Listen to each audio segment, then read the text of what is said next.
All right. Amazing. Okay, so we're starting to record, and welcome everybody again. And thanks, Sorika, for the introductions. And it's great to see everybody here, or at least see your names. And I'm gonna get used to using the asking you to chat box in a second.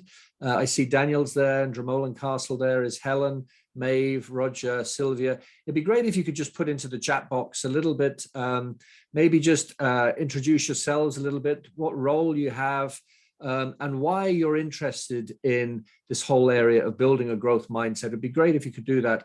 And while you're doing that, I might just click on, because I've never used this function, allowing somebody to speak, to talk. And I'll go on to Maeve, if you don't mind, Maeve, and I'll just click on that. And I don't know whether Maeve, I can see you now there. I don't know whether Maeve, you can just say a quick hello to everybody. Hi, everyone. My name's Maeve. I'm very interested in growth mindset. I coach quite a lot, so looking for a few more tips in that area as well. Perfect. It's great to see you. I'm glad I'm getting this system to work. And then Daniel, I don't know whether you can say a quick hello. Hi there. Yeah, my name is Daniel. I'm a CSR manager in Needle, and I'm really interested in the area of kind of coaching and facilitation, and I guess developing oneself. So yeah, that's kind of basically why I kind of signed up to this session. I'll be kind of in and out today with other meetings and stuff, but yeah, really looking forward to it. Perfect. And you'll all receive a recording anyway, so that's great. And then over to Helen. I'm sorry, I didn't expect that. Yeah, I'm Helen, and I'm in an admin role, and like the other two there, I'm the same. I'm just interested in this. It's a very interesting topic. Like, yeah. Okay, cool.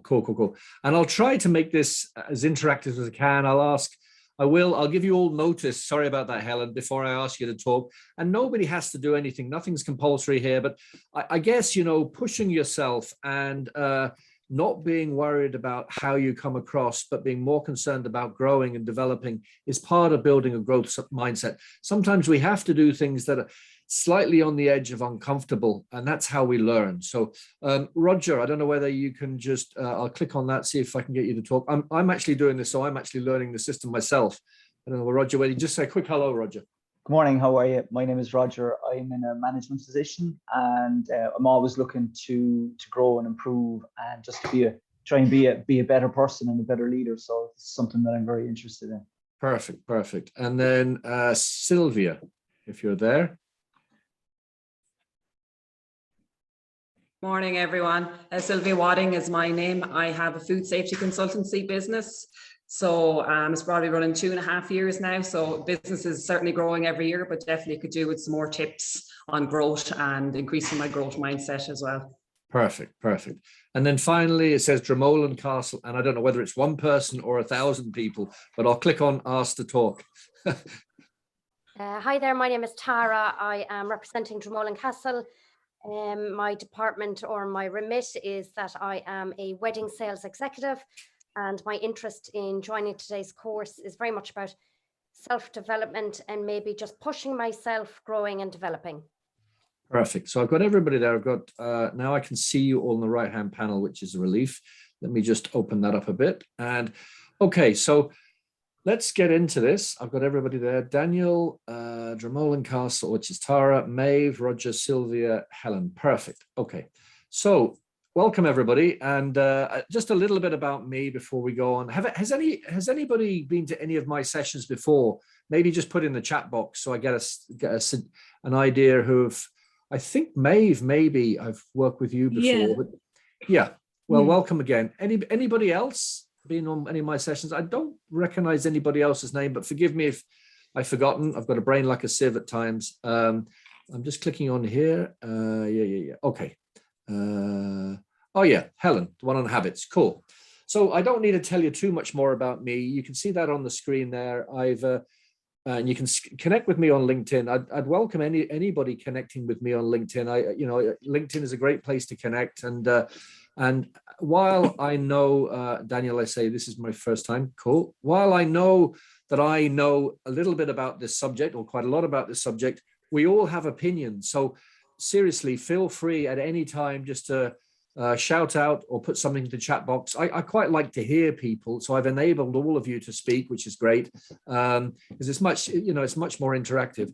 And so before we get into the actual program, I'm interested, what if somebody can just shout out, really, what would you see is the difference between a fixed mindset and a growth mindset? Does anybody want to volunteer what they think? And by the way, there's no single right answer. So anybody got any ideas as to what you think maybe a fixed mindset is first? What do you think a fixed mindset is?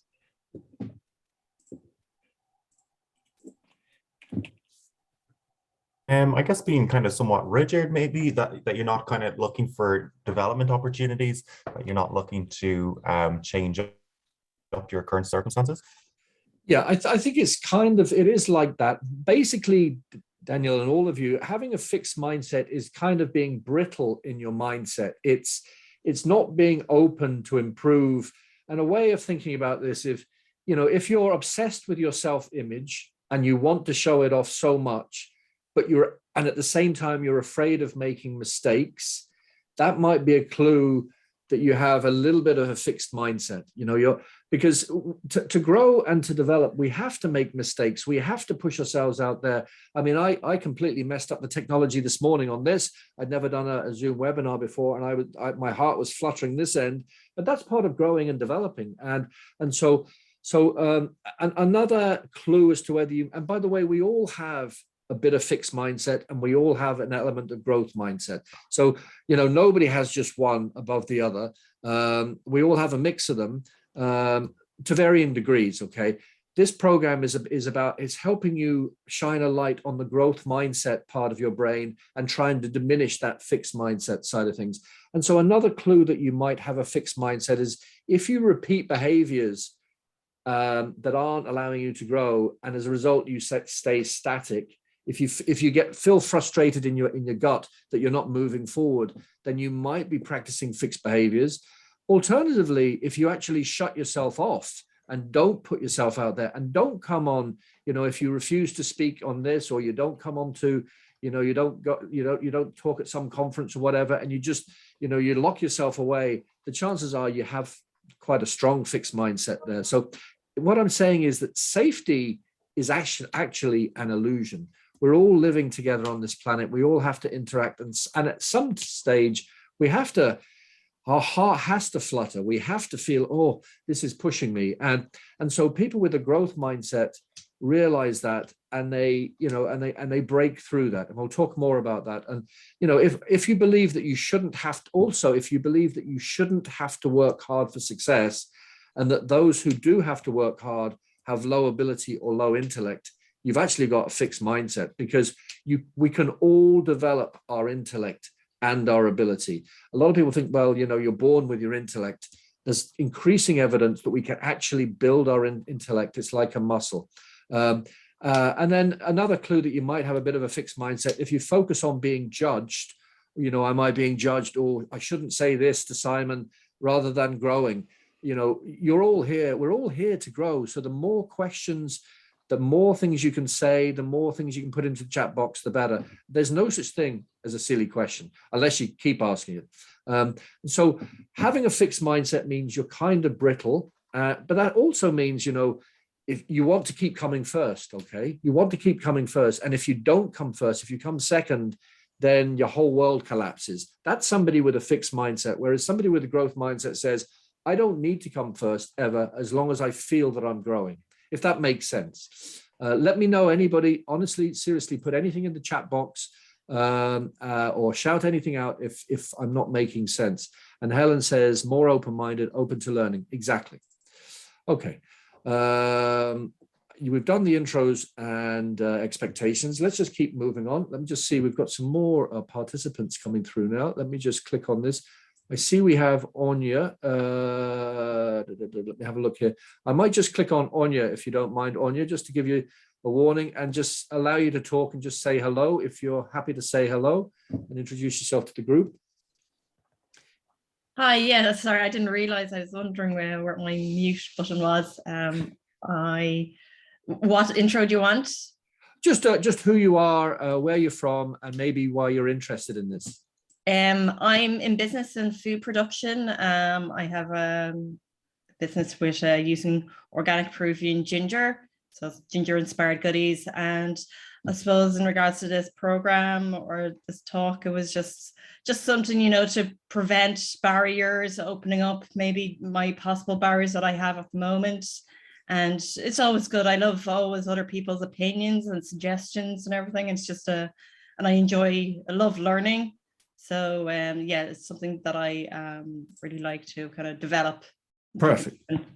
Perfect. And as Circa said at the beginning, this is just a flavor of a wider program that we've developed, that I've developed with Trained In, which is CPD accredited now. We're fully professionally development accredited. And so if any of you are interested in the wider program, and it's much more interactive with workbooks, and we have videos from some of the global experts in the subject as part of that process, as part of that program, then feel free to connect with Circa. This is just a flavor of it, but I think we'll have some fun in this session.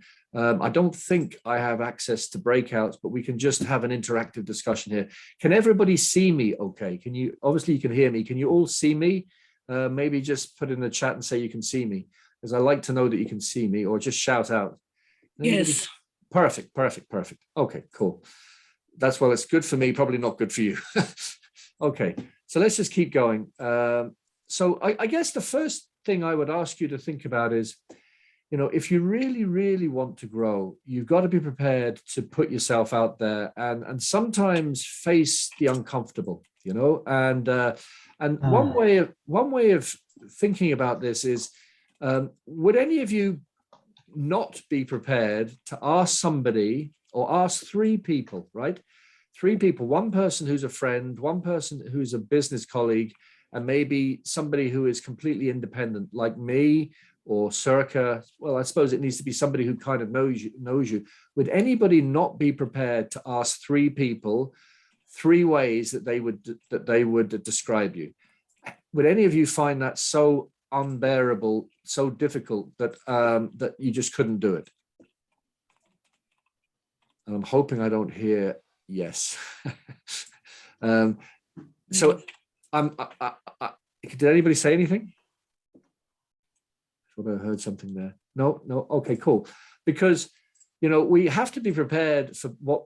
Don't forget, we're always projecting ourselves out there in the world, and people are looking at us, and we're putting out clues and tips and hints about what we're thinking.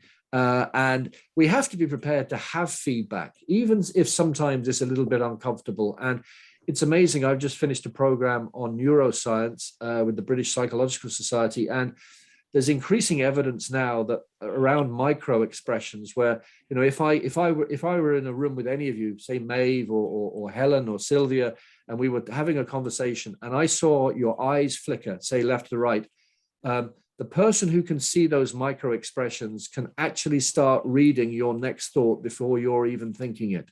This stuff is really incredible. And so we're always projecting an image out there. And so we must be prepared to have feedback come back. Okay.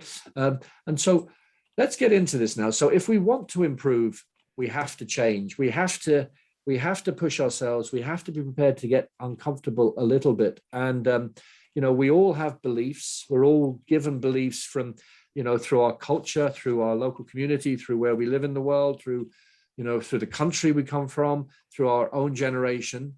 And there's not a lot we can do to change that stuff. We also have our own behaviors.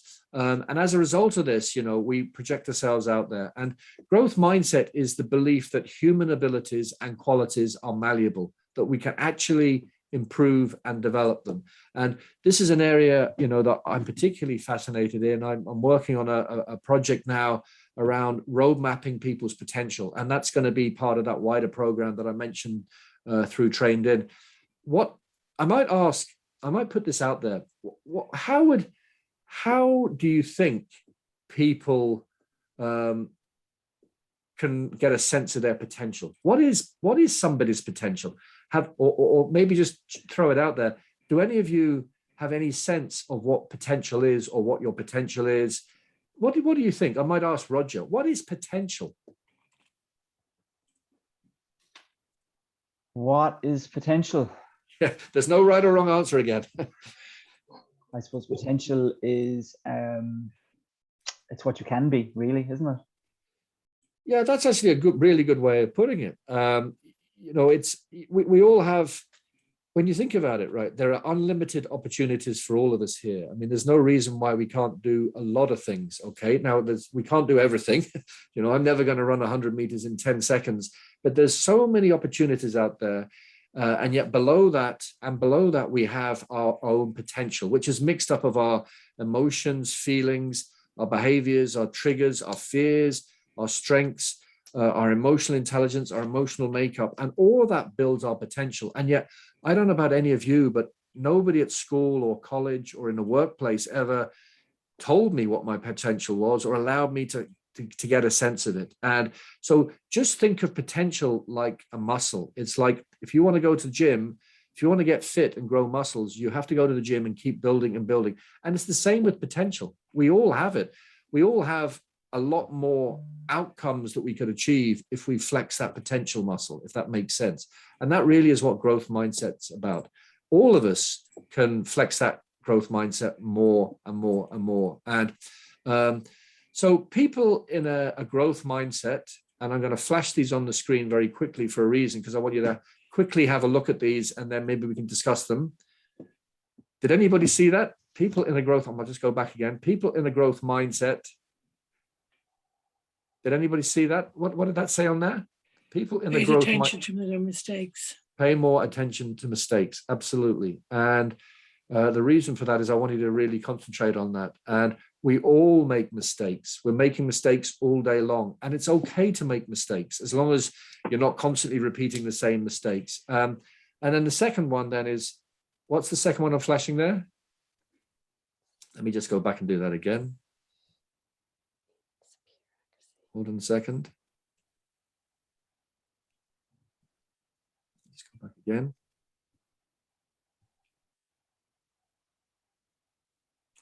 Subsequently achieve something. Sorry, I can't get the rest of it. Yeah, let me just go back there. It's subsequently achieve superior accuracy. Okay, which means, the only way you're going to hone your growth journey is by, if you put it this way, every failed deal in life is a down payment, or conversation or sale is a down payment on the next one. So as long as we're learning, as long as we're learning new things, that's the key. As long as we're pushing ourselves and growing and developing, that's the key. And people can learn new things, but they really can't change their basic intelligence. That's a fixed mindset. Okay, we can develop and learn and grow by changing. What do any of you think about this? I'm just going to throw this out there. Do any of you feel, in terms of potential, I might ask somebody if nobody wants to say anything, but in terms of potential, what do you, Maeve, I might ask you, have you ever thought about your own potential and the potential opportunities that you could achieve? Stop picking on me, first of all, anyway, but yeah, you're all right, Simon. I actually think you can achieve just about anything. Obviously, there's certain physical barriers and things like that. I mean, and things that your body can't do and stuff like that. You were talking about running the marathon or whatever it was. Yeah, some of those things I think you've also got to be realistic about. But I think in your mind, actually, you can do anything. Yeah. And your mind is perfectly capable of taking you anywhere, doing anything, learning anything. You've just got to give it the chance. Yeah, you've really got to focus on the fact that we're given a limited period of time on this planet, and just think of the amount of opportunities that are out there for us, and yet it's really easy just to fall back and say, well, I'm not going to pursue that, or I can't. I mean, I don't know whether any of you fall into the trap saying I'm no good at art, or I can't do this, or I can't do that. I've done it so many times in my life, and yet today I'm doing things I would never have dreamt of, because I'm inherently shy and introvert. I've had imposter syndrome, anxiety, and yet today I do this kind of stuff. I co-host a radio show, and I've just realized, what I realized was that at the end of the day, 99.999% of human beings aren't watching you. People aren't watching you. People are not out to bully you. People are so busy dealing with their own lives. And so there's a huge opportunity for you to take advantage of that and actually make a name for yourself. And don't be worried about what people think, because most of the time they're not thinking about you, if that makes sense. So any other views on this? Does anybody think this is wrong, or does anybody have a different view? Otherwise, I'll just keep going. Okay, I'll keep going.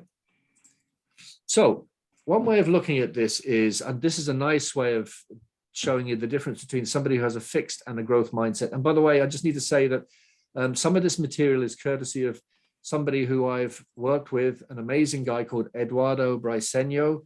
He's a leading expert on growth mindset, and we've done some work together. And so this shows the difference really in terms of the difference between somebody who has a fixed mindset and a growth mindset. So for example, in terms of goals, somebody who has a fixed mindset is obsessed with looking smart all the time.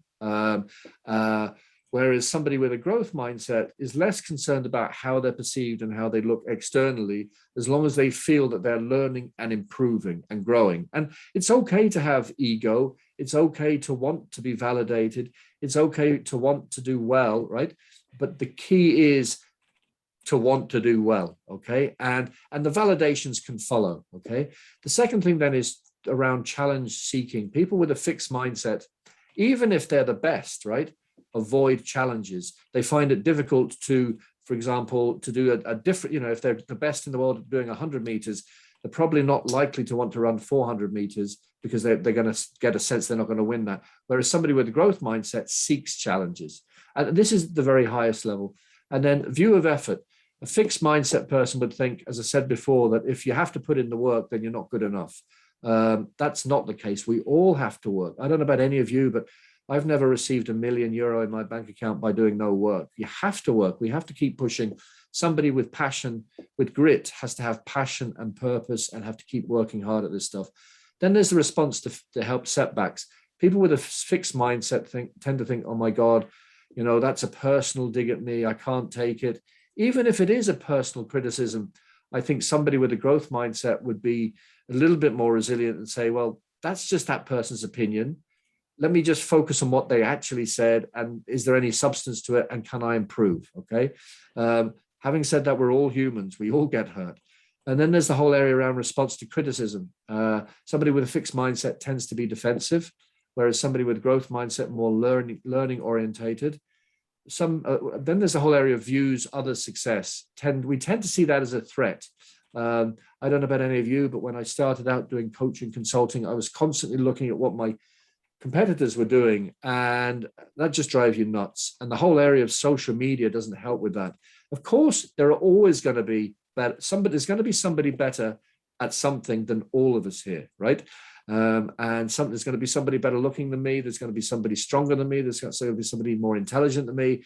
You're going to drive yourself nuts if you're constantly focusing on. Focus on your own growth journey. And then somebody with a fixed mindset thinks about fixed traits, whereas and attributes wrongdoing to fixed traits. Okay.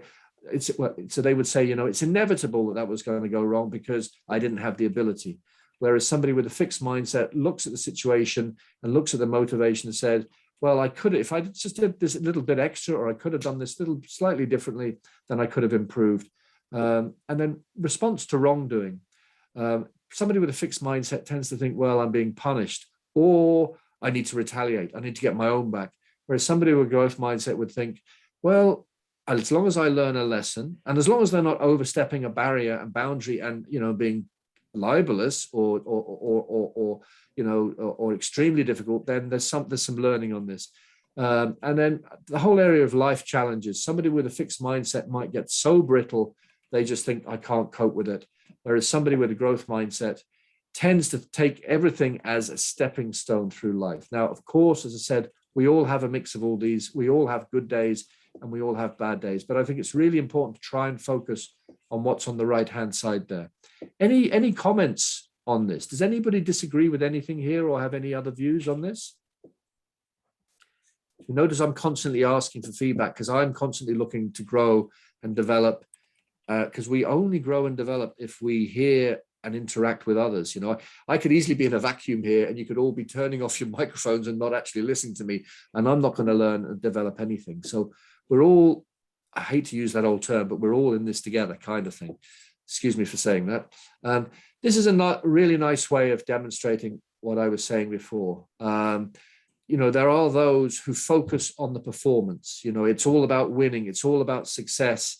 I've used Roger Federer here because he's a great example. Yes, an amazing performer, but you don't see for every 1 hour of tennis that he plays, and the same applies to most, you know, professional athletes, you don't see the dozens and dozens and dozens of hours and the thankless, you know, hours of constantly improving those amazing strokes that you see on the court. And so just because you're the best doesn't mean you shouldn't be continually improving and developing. That's what we mean by growth mindset. This is a little bit fuzzy. I apologize for that. But the world's leading expert in the whole area of growth mindset is an academic from the United States called Carol Dweck. And her book is Growth Mindset. It's a fascinating book. And this really demonstrates what we've been saying, that somebody with a fixed mindset, they believe that intelligence is static, that you're born with your certain brain and you can't develop it, which is now being proven beyond doubt through neuroscience is not correct. We can actually, through cognitive regeneration and all these different aspects of neuroscience, we can actually build and rebuild and grow our mindset and our brain and our capacity for intellectual ability. So somebody with a growth mindset strongly believes that intelligence can be developed. We can all here develop our intelligence. Would anybody challenge that in any way? Or any comments today? Because I'm just aware that I've been talking for quite a while. Any comments? And there's something in the chat there. Yeah, I see Anya had to pop off, but she'll be back. Okay. It's great to see you're all still there. So let's just keep going because there's a lot to cover here. So I've mentioned the difference between fixed and growth mindset. How does this play out? So, so to get a sense of whether you're doing the right thing or not, you need to look at the questions and ask yourself, what can I do? Not what can't I do? What can I do? And, you know, I think it was Maeve was saying before correctly that, you know, there's pretty much a lack of limit to what we can do. It's just whether we choose to do it or not, and whether it's the most appropriate thing for us to be doing at any one time. And so focus on what can I do? And then ask yourself, how can I grow through doing this? And that's what, you know, I try to do that all the time now. I never used to, because humans are inherently lazy. We tend to do things when the pain of not doing it exceeds the pain of doing it. And so sometimes we actually have to force ourselves to do stuff to then watch yourself in terms of the way we're growing. Okay. So how am I growing through this? That's important. And then paying attention. I think it's really important that we have to pay attention to ourselves. We actually have to watch what we're doing, intentionally watch what we're doing, and asking ourselves, what should I focus on? It's really interesting. You know, there's only a limited number of hours in the day, and yet there's unlimited opportunity. So how do we get a sense? And I might open this up for comment, and if I don't hear anybody, I'll ask somebody, how, particularly if you work for yourself, right? If you're not working 9 to 5, how on earth do you determine how to use your time? So what I mean is I could work 24 hours a day, 7 days a week as an entrepreneur, as a business owner, and that would never be enough. So nobody can tell us how to use our time. There is no rule book on this. So what do any of you do to manage your time? And how do you get a sense that you're managing your time most appropriately? I might open that up. I might then ask somebody to share. How do you get a sense as to whether you're using your time in the most effective way? Do you actually sense it, feel it inside, or what do you do? I might ask Helen if you're happy to share.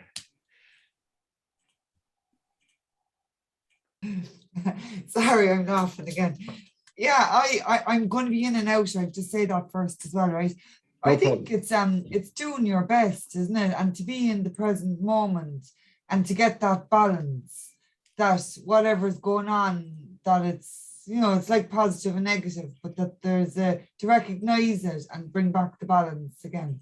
I think that's a really good answer. It's about feeling that you're doing your best at any one time, and also getting a sense that you're living through balance. I guess also lack of balance. One thing I want to say is, you know, a lot of gurus and teachers and coaches talk about, you know, you have to be balanced at all times, right? And I actually think that puts pressure on people. I think it's okay not to be balanced at time, if that makes sense. Not to be balanced sometimes is the natural balance. You know, there are times that all of us, and I have this as well, we all do, because we're all humans, where we just think, oh, I can't face this. You know, it's too difficult. Not today. I'm struggling. And that's okay. That's the natural part of the process, right, of life. As long as we're aware of those times, and we use that time, and we down tools, and we use that time beneficially. We don't just sit on the sofa and watch Netflix all day. It's okay to watch Netflix for an hour or two,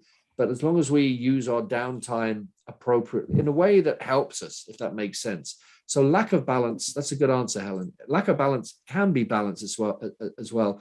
Vigilance is really important. So these big words in bold capital are key things we need to be focusing on. Control. How can I do this? Growth is the second thing. Attention. Pay attention to what you're doing. Vigilance through what I need to keep doing. What do I need to keep doing? We're going to talk about strengths later. You know, we all have a lot of, particularly in I suppose more in the Irish culture than say the British culture or the American culture, although the British Irish cultures are similar. We tend to focus on our negatives, our downsides, what we can't do, whereas the American culture would be much more about strengths. Everybody here, I guarantee, has dozens, if not hundreds of strengths, and we're going to talk about those later. And so it's important to get a sense of your strengths. Do any of you have a sense of your strengths? Have any of you actually found out what your strengths are at all?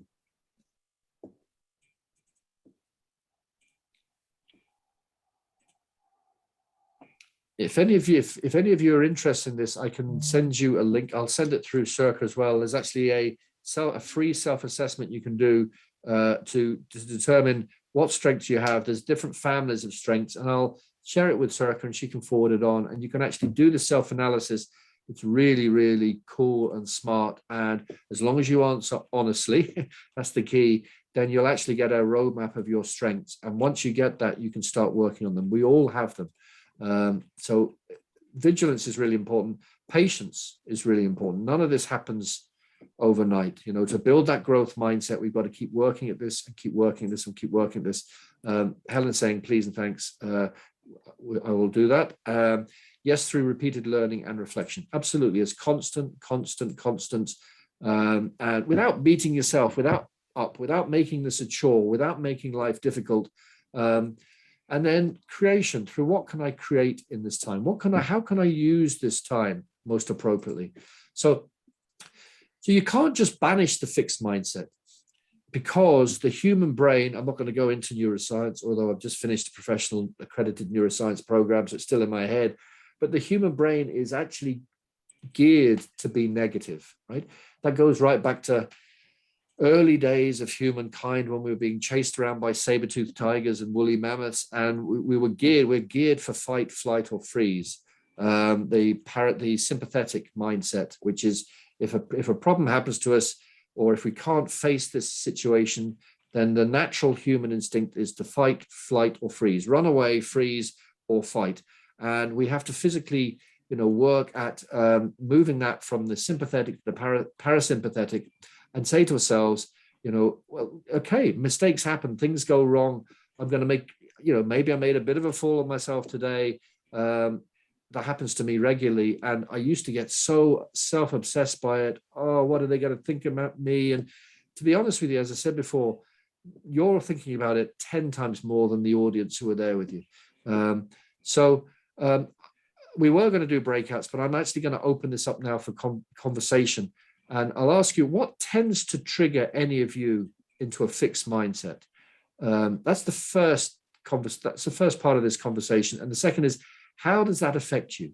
So I might just go round the room here, unless anybody wants to volunteer, but I'm going to start with Roger, then I'll go to Sylvia, and then Tara, and then Helen, and then I'll put you last, Maeve, this time, because I've been putting you first every time. So just have a think about this, all of you, because we all go back into that fixed mindset. I did just before this program here, because I couldn't get through into this new Zoom webinar, and I was thinking, I have to be honest, part of my fixed mindset was saying, oh, and this was the panic mode. Oh, I hope Circa just cancels the whole thing. You know, that's that fixed mindset in the back of their head, which that's that voice that pulls you back. Okay, we all have that voice in our head, and then immediately I said, no, that's not a good thing. So, Roger, what tends to trigger you into a fixed mindset? What? It's very hard to answer this, but what have you noticed? Are there external things, or are there emotions in you, or there are memories in you that make you think, oh, I just can't cope with this? How would you articulate that, Roger? With great difficulty. Yeah. It's not easy, is it? It's not easy to actually explain what it is that makes us go back in our shell, is it? I think there's multiple triggers, really. I think one of the things that would trigger me would be if I was tired, and there was maybe somebody gave me a bit of constructive feedback which wasn't particularly positive, i.e. criticism, and you know, if you're tired, it can be difficult to take that, so that could happen. It has happened to me. And another, you know, if you're stepping outside your comfort zone, whereby you know, if you're going to do something that you haven't done before, you know, it's very easy to go, you know, I won't do it today, I'll do it later, or, you know, that's not for me, or I can't do this because, and, you know, it's very easy to list off reasons of things, of reasons not to do something. And I suppose there's something that when I noticed this in me, there's something that I always remind myself of, and it was a saying that I read. I think I read it last year or the year before. I can't even remember who said it, but it was, oh, but what if I fail? And then it says, but what if you succeed? And, you know, I just remind myself of that one, and then I just push on. Yeah, no, that's excellent. That's excellent. I've just noticed as you're talking, we've actually got two others join us, Daniel and Maeve. So I don't know how long you've been with us, and I apologize because I haven't been looking at the participants, but you'll all get a recording of this. But I'd like to involve you in this conversation. If you can have a look at the screen, I'll ask you a little bit later because you've only just joined. But we're just talking about, because we all learn from each other in these answers, what tends to trigger us into a fixed mindset, which means, you know, what happens? Is it something external or something internal?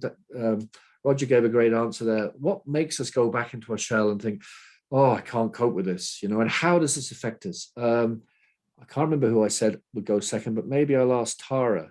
Tara, what tends to trigger you, and how does it affect you? Yeah, again, I think very often in our everyday jobs and whatever we have, there can be multiple triggers. I'd probably say can be very often the environment that we're in, and maybe the complexities of trying to balance maybe lots of demands on us each day. It could be colleagues. I'd probably kind of say that, it could be our environment. You know, if we wake up tired or whatever, it could be just starting our day being tired, and maybe somebody asking you to do a task maybe that is not really part of your job or whatever. Anything like that can kind of trigger us, and then you're kind of back into maybe a bit of a fixed mindset whereby, you're opting to kind of go the negative route as opposed to being positive. Yeah. That kind of thing. It happens to all of us. And, you know, I'm just trying to think, a couple of days ago, I find for me, it's when I feel like I'm being ignored, or somebody's not answering me, or I'm not getting the email response I want as quickly as I'd like. And then I just, it's hard to say why this happens to you, but I just go into this negative journey of, oh, well, I haven't done enough, or I'm not good enough, or that somebody else is doing better. And you can notice it's actually building inside you. And it's not real. It's not actually real, and sometimes you can't stop yourself from going into that negative vortex. And then suddenly something out of the blue will just sideswipe you and you'll come out of it, or it'll go on longer than you like. And as long as we're all aware this happens to all of us. Anybody, I might ask one of the newcomers, Daniel, well, you're not newcomers, but I just didn't click on you earlier. Maeve, are you there? Yeah, I think to echo Tara's thoughts there, it's when you're in an environment that it's very busy and your workload is stretched, it's very hard to just, you stay with a safe mode, I suppose, and not have time to think outside the box sometimes to challenge anything, or it's just, as I say, you just go through the motions. You're not, you just don't have time to, be creative or have, think a bit outside that square, because your main job is just to get the task over and done with, because you're so busy as it is. That's safe, tried and tested, that answer for that, but you're not actually thinking, my God, how could I do that differently? Or, it's just a safe mode, just to tick a box, just to make sure that you complete your workload in that given day. Yeah, no, actually, no, I agree with that. That's a great way of putting it. Maybe just tell us where you're from and what role you have. Okay, I'm in Hines, so I'm an operations manager. Okay, thanks a lot. Perfect. And Daniel, welcome as well. Yeah, I was actually on earlier, and then I got a call, so I kind of cut out on this one. But I would kind of echo what the Maeve was saying there. I think that lack of control over your day is really a complete kind of barrier to any kind of growth. If it's constant firefighting, and you can't even plan out the day, it's just meeting to meeting, and the lack of control over your agenda. I do find that kind of stifles any kind of creativity on my side. Yeah, no, that's excellent. And I hope everybody's listening to everybody, because we all experience these things. And I think it really helps to hear that we all experience these things, and it's okay to be in these negative vortexes. But the role of somebody, or the opportunity for somebody with a growth mindset, is to realize, well, everybody's experiencing these things. It's okay. Don't deny those feelings and emotions. That's the worst thing you can do. But be aware that you have them, and then somehow make yourself bounce back, and whatever it is. And I find exercise or talking with others or being together like this, chatting with each other, it demystifies it. It's very easy to think, oh, I'm the only one feeling like this. As you can all hear, we all feel and think like this. Sylvia, I don't know whether you want to share what tends to trigger you into a fixed mindset, and how does that affect you? Yeah, well, I can definitely agree, or I can definitely see all the participants. I could agree with what they've been saying and definitely relate to it. But I suppose one that hasn't been mentioned, an external factor, would be alcohol. So maybe, especially at the weekend, if you had a big weekend or a party or whatever, I definitely find the Monday morning can be quite just very non-productive. I find, I suppose, definitely don't have a can-do attitude. Your confidence isn't there. I find maybe I could be more defensive. So I definitely find that is that could be a trigger for me as well. It's interesting you said that, because I gave up alcohol 12 years ago because I was drinking way too much in my 30s and early 40s, and I found it very difficult to give it up. But it's probably the best thing I've ever done, because I found I don't have those Monday feelings anymore of panic and fear that I used to have. And I've also found, and it hasn't happened overnight, but I found the clarity of my thought overall has improved, and I'm not telling anybody here to give up alcohol, but just to think about it, because alcohol is a depressant, it's certainly in excess, and these external depressants can bring us really back inside that fixed mindset shell. So no, thanks for sharing that, Sylvia. And then Helen, if you're still there, Helen. I know you're jumping in and out. Otherwise, we'll go to Maeve. I think Helen has jumped out. Maeve. I find all of the above that people have talked about. I'm also currently finding as well that coming back out of COVID has particularly, I've been finding it quite difficult. Yeah. So I think that currently at the moment there's an added thing as well. I was one of the people who have been working from home for the last 2 years. So yeah, I just have, it's just all very strange. Yeah, no, it is. It is. I agree with you, Maeve. It is a very strange time.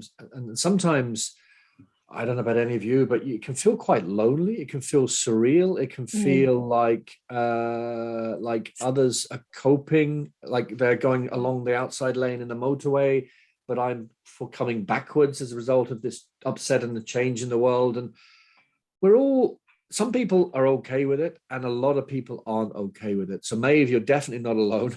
You're definitely not alone. And talking about this stuff is really important. So thanks, everybody. So, I think hopefully we've realized that we all fall back into this fixed mindset mode. And the key is to be aware of it and is to talk it through. And sometimes we do need to talk to other people, whether in a professional capacity or not.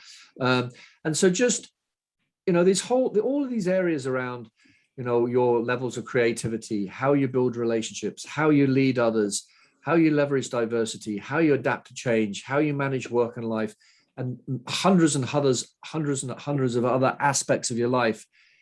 All of these, there's a fixed to growth mindset barometer. And, for example, diversity, we all, as an example of what I'm talking about, there's a spectrum of mindsets. So we all have biases. Every human being has biases.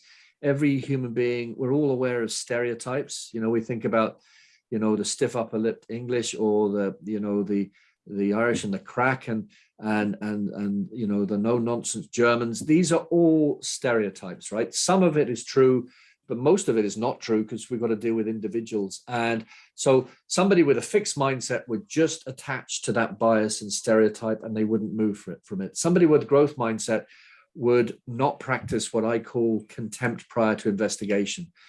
So somebody who practices contempt prior to investigation would say, well, all Germans are just difficult to deal with, or whatever, or whatever the subject. So there's a barometer for all of these things. And these are just 7 aspects of our life. And just something for you to think about, having a fixed or a growth mindset isn't just a simple one thing. It can vary and be different across different aspects of our life. Some of us might be very growth mindset orientated in terms of, building relationships, but some of us might have a real stuck in the mud mindset around, as I said, bias. And again, there's no right or wrong answer. Nobody's going to tell you in the free world what to be, but just to be mindful that we all have these different barometers for different aspects. I'm just mindful of time, because I said we would have a couple of 10-minute breaks, because 3 hours is a long time. So if you don't mind, I think we'll have the first break now. And for 10 minutes. So we'll make it 12 minutes. So it's 2 minutes to 11, or 2 minutes to 12, sorry. 2 minutes to 11. I've lost track of time. And if you want to go on, because I think it's important for focus, is to take time out. And so ideally you won't go straight on your phone. Ideally you'll actually take time out. And then if you want to turn all your cameras are off, which is great. But if you want to turn your microphones off, that's a wise thing for the break. And then I'll see you all at 10 past 11, if that's okay. And hopefully you all come back. See you at 10 past 11.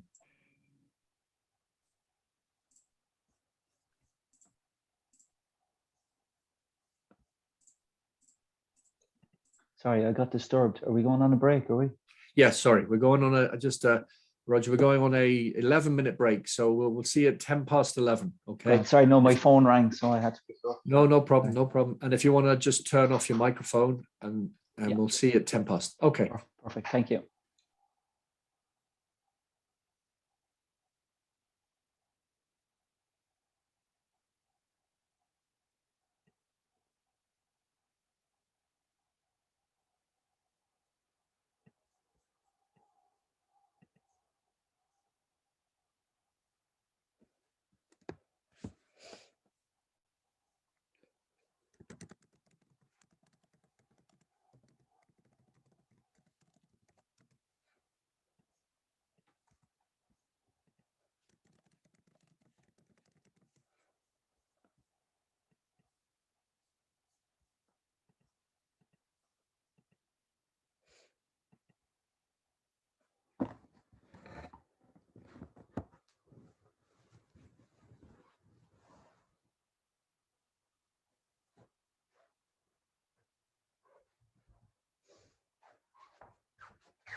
we'll give it another 3 minutes. I think I heard a door at Dromoland Castle. So somebody's there. I think Tara's still there. We'll give it another couple of minutes before we start again.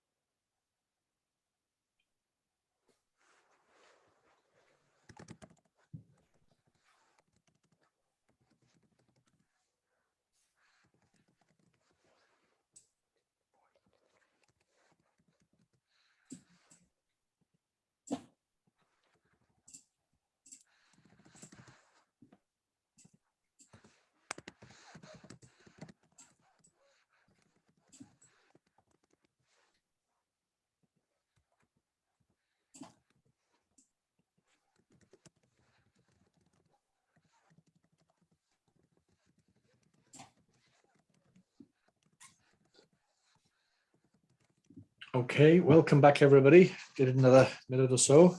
These breaks are important, by the way. You know, to focus, we need to take time out occasionally, or every so often, and hopefully none of you went straight to your phones. It's important to give you some mind. You treat your mind like a power tool, like a drill. You know, if you're going to drill a hole in the wall, you go to the shed, you get the drill, you drill the hole in the wall, you put the drill back in the shed. And we need to start re-exploring using our minds like a drill. You know, when you need to use it, you switch it on. And when you don't need to use it, you switch it off. And if you keep doing that, you'll be surprised at how your mindset and your clarity of thought and focus can improve. But you have to keep doing that, you know. Okay, so welcome back, everybody. It's 10 past. I'm assuming everybody's still, well, I can see you're still on, but I can't hear you, obviously, but I'll keep going. So we need to build our growth mindset. It's a journey of constant growth and development, and to improve with everything in life, we have to be deliberate about improvement. You can't just assume you're going to improve. You know, you have to actually be intentional about this, as you all have been, you know, coming to this program here. You've been intentionally, you put yourself away from another environment and you're focusing on this. And so and we'll talk more about growth and being in the growth zone and developing as we go through. But as I said, there's no alternative but to keep working at this and going from what's called a learning zone, which is reflecting, taking time out like you are now and reflecting on your triggers and your emotions and what holds you back and what pushes you back into that fixed mindset. And then sometimes you need to experiment and you need to push yourself into the uncomfortable sometimes, and obviously practice as well. If you're not doing these things, as I said right at the beginning, then you're shutting yourself away from the world and you're not going to grow. And so that's the learning zone. And then once you're pushing yourself forward, you're then putting yourself into that performance zone. And it's a constant reflective loop. And don't be held back by the fact that you're not being perfect. I mean, you know, none of us are perfect. Sometimes, you know, I used to get hung up about, you know, what if I forget my lines, or what if I stutter, or what if I say, you know, too many times, and none of that matters. You know, it's the message we're getting out there. It's the intention around helping others and helping ourselves in the process. That's how we can do this and keep doing that. So it's a constant iterative process. Let me just keep clicking to move forward. So I'd like to have another quick discussion after the break, just to reawaken us. And so let's talk about your organizations. And obviously we don't want to be saying anything negative if we're sitting in company offices or we're on company time that's libelous or anything too negative, but definitely we can be constructive. Okay. And so we might go around the room, and I might, because I can see your mic is on, Tara at Dromoland Castle. You know, so we're talking about building an environment that enables people to grow and develop and allows for occasional mistakes as long as they're not covered up, and allows for innovation and trying and testing things and asking questions. So bearing in mind that's what we're discussing, how do you think your organization could improve in allowing people to feel safe in doing this stuff?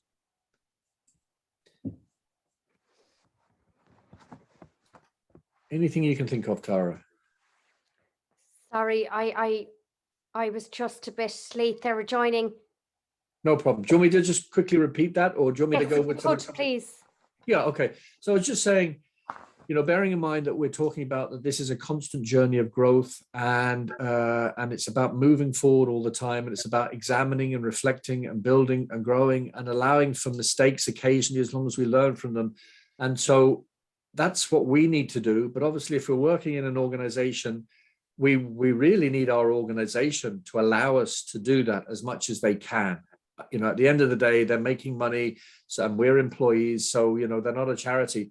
But the best organizations see the benefit in us growing our potential, and at the same time that growing the intended purpose of the organization. So how do you think your organization could help you better, maybe at building your growth mindset that could benefit them? How do you think it could help you better in this space, so that you could then benefit your employer more? Maybe some suggestions. I guess I've been kind of in my role now, or in this organization, for nearly 10 years. And I guess the easy path is to become complacent and perhaps not to develop ourselves as individuals. And similar companies can follow that route as well. So I think it's a bit of a balancing act, I guess, on two parts, that the organization and the individual, I guess, see the benefits, of investing in us, in expanding our minds, in kind of growing ourselves, that kind of thing. So it's very much, I guess, we would have the steps in our organization, such as your HR departments and all of that, but I guess, like this course now today, I saw this advertised, and, I put my hand up then to my whatever direct line manager, can I do this or whatever, and generally they're always very, very pleased to see that in us as individuals, that we do want to grow and we want to progress and that kind of thing. So I think it's the onus is on us and also on the organization. Absolutely. It's a two-way thing. And with everything in life, Eckhart Tolle, the famous philosopher who wrote The Power of Now, I don't know whether any of you have read it, but it's an amazing book about the importance of living in the moment, says that we all have our own personal choice, and that applies to our employers as well. And if we feel like we're not getting the support, and I'm not suggesting anything to anybody, but with everything in life, we have three choices. We can either accept, amend, or avoid. So we can accept that our employer is not supporting us sufficiently in this stuff, or we can try and help them amend it and be part of, suggesting things, or we can avoid, which ultimately might mean we go. And when you think about it, there is no fourth option in life. It's accept, amend, or avoid. And so, no, that's a good answer from Tara. That, it's a two-way thing. Anybody? I might go with Maeve next. What do you think about this? How do you think your or any organization could help staff improve their growth mindset through this constant learning zone journey, this journey of self-awareness and self-reflection and growth? Yeah, I think it's really important. I had this experience, a while back, where I only was in a job for 2 months, and I'm not a kind of a job hopper. And it was like just a reflection of, I'm not going to mention names or anything like that. It was just a reflection of my line manager and the general culture in the company.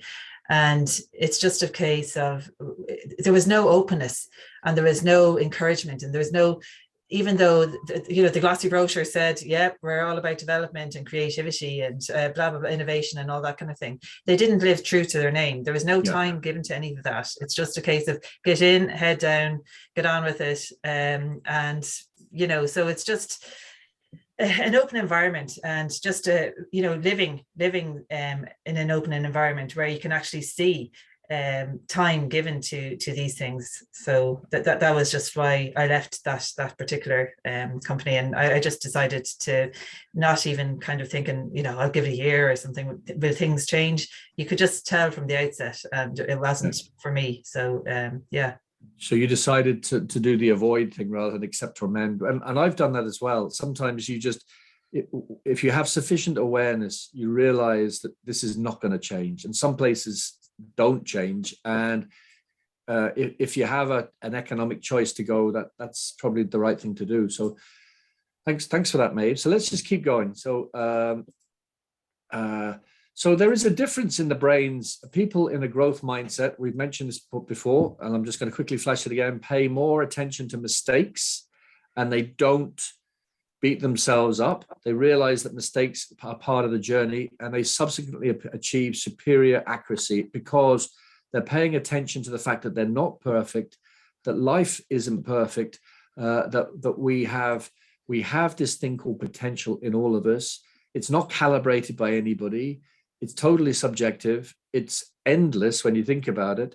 And then in addition, on top of that, we have this thing called opportunities. And so the only way you're really going to create a kind of a roadmap between whatever your potential is and opportunities is by experimenting through life. I don't mean by being reckless or being rude to your boss or any of this sort of stuff. You still have to practice judgment, but there's no alternative but to put yourself out there at times and really push it. And also it's important just to bear in mind that if you're doing this stuff, then the chances are people, not everybody, but some people around you are going to model their traits on you. And so we have kind of a responsibility to others in this process when we're pushing ourselves forward and we're allowing ourselves to build that growth mindset. Others could be watching this as well. So we have kind of a responsibility, and we have a choice to be. It's very difficult to be invisible and build and practice a growth mindset. You have to have a sense that you're going to put yourself out there sometimes, and you'll be amazed. I've been amazed in my own journey. Like 2 years ago, I've had a coaching consulting business for nearly 10 years. But really, it was only like the last 2 years that I've been getting accolades and I've been getting out there. And it's because I've just put myself out there. And, I used to have this self-limiting thing that if I say certain things on LinkedIn, certain blasts from the past or certain people from the past who I might have fallen out with would openly bully me on LinkedIn. And then I would feel humiliated and embarrassed. And then everybody would laugh and the whole house of cards would come down. That's never, ever happened once. As I said right at the beginning, whether we think it or not, most people, the vast 99.9% of people, aren't interested in our lives. They're not out to get us. And so that should give you a feeling that you have that huge opportunity to actually make yourself a bit more visible. As long as you are mindful and you use judgment around what you do, because it's very difficult to build your reputation and it's very easy to damage it or destroy it. These are some questions on the slide that I use when I do coaching. I do a lot of coaching around people's growth journey. I look at 4 aspects of people's journey and organization's journey. I look at their mindset growth.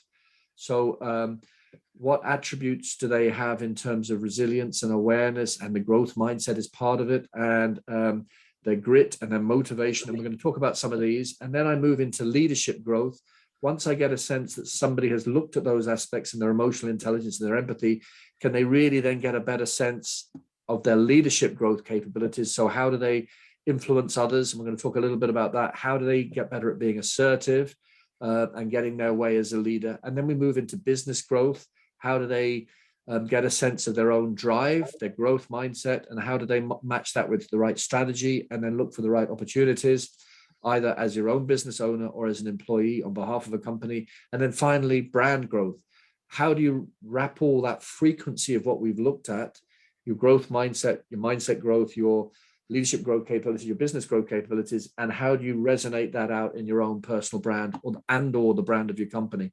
And so these are questions that I send to people, and you'll see these all here. And I'm happy to, by the way, I haven't even cleared this with Circa, and obviously you'd need to go through Circa, through training, but I'm happy to have even a half an hour chat with any of you around any of these things or any aspect of your growth journey as part of this process. So these are questions you should be asking yourself. What are the 3 biggest growth related changes you want to make in your life over the next 3 years? Remember, I said you have to be intentional about this. So what are the 3 biggest growth related changes you want to make in your life over the next 3 years? One of them might be, I want to say no more. One of my failings is I say yes too many times. So I have to force myself to say no more. And then what 3 goals do you want to achieve within the next 3 months? I'm happy to talk to any of you about this afterwards, because I've got some tools about how I can help you hone some of this stuff. On a scale of 1 to 10, how motivated are you in your work, personal life? What motivates you? And what would you like a coach to do if you struggle with your goals? And then most importantly, what would you like from your coach? I'm not offering coaching, by the way. I can do that, but that's entirely up to you. These are the sort of things that I tend to work with people on, around gaining clarity of issues, understanding what's important, what motivates, exploring and understanding what's holding people back, getting an insight into who I am, my strengths, capabilities, and potential. As I said before, I'm going to share with all of you that link to that strengths assessment you can do. And I'll just make a note here. I'll also send you one around, another free one, how you can determine your levels of resilience. As long as you answer these, they're quite extensive and they take about an hour each to answer. But as long as you answer the questions fully, you'll build up a better jigsaw mosaic of who you are. Or does it help define your goals, help you identify action and next steps? So these are the sort of things. And sustainable growth doesn't just happen. As I said, it's nurtured, it's directed, it's minded, and it's protected. Any comments on any of this? Or if you want to put anything in the chat box, just feel free to shout out or put your hand up, or just take off your mic and just shout out at any stage. Otherwise, and then finally, do you need help with honest and direct feedback as to the way you're heading? Any of those things, I'm happy to chat with any of you about, making you accountable for your goals. So I just want to keep moving on. We'll have another break in 35 minutes. And so the whole area of alignment, this is really important. And as you can see at the very bottom, maybe 1 or 2 of you have been in one of my seminars have heard about this. There's a really excellent book. I've got it on the shelf behind me. I recommend it to all of you. I don't think it's expensive. It's about €15. You can get it off Amazon, I think.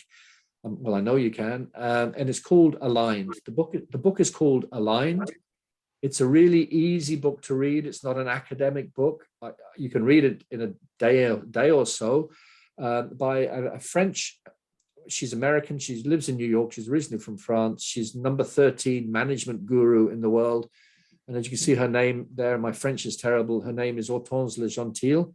And she's studied this whole area of what she calls alignment. And I think alignment really underpins what we're talking about in terms of being truly on a growth mindset journey. And she says, when you're aligned, you instinctively know what to do, and you know deep down you're on the right path. And I would translate that by saying, to truly excel personally and professionally, or to give yourself the best chance to tap into whatever potential you have and map that to the opportunities, you need to align with the true version of you to match your confidence with your capability. We all have capabilities. We all have capabilities we haven't even found yet, or we don't really have a full sense. And yet, for a lot of us, there's a gap between our confidence and our capabilities. And the best way to merge that gap is to do what you love doing, what you really know in your gut and your belly and in your heart is what you're meant to be doing, and to match that with what you're actually doing. And it's easier said than done. If you're in a job, sometimes you just need the job, okay? But also, I think it's really important to get a sense of who you are to enable you then to go on, as you said, I think, Maeve, that you realize that place wasn't right for you. And so that alignment thing is really important. What does anybody, I might just open this up. What do any of you think when I say match your confidence with your capability? To what extent does that resonate with any of you? Do any of you think, wow, that's a great point? Do any of you struggle with matching your confidence with your capability? Otherwise, I'm going to ask somebody. I might go with Sylvia. What do you think when I say match your confidence with your capability? Yeah, that is probably something that does resonate with me, to be honest. I haven't heard it put like that before. I suppose I know my capabilities, and I like to think I'm quite good at what I do, and I'm a very capable professional.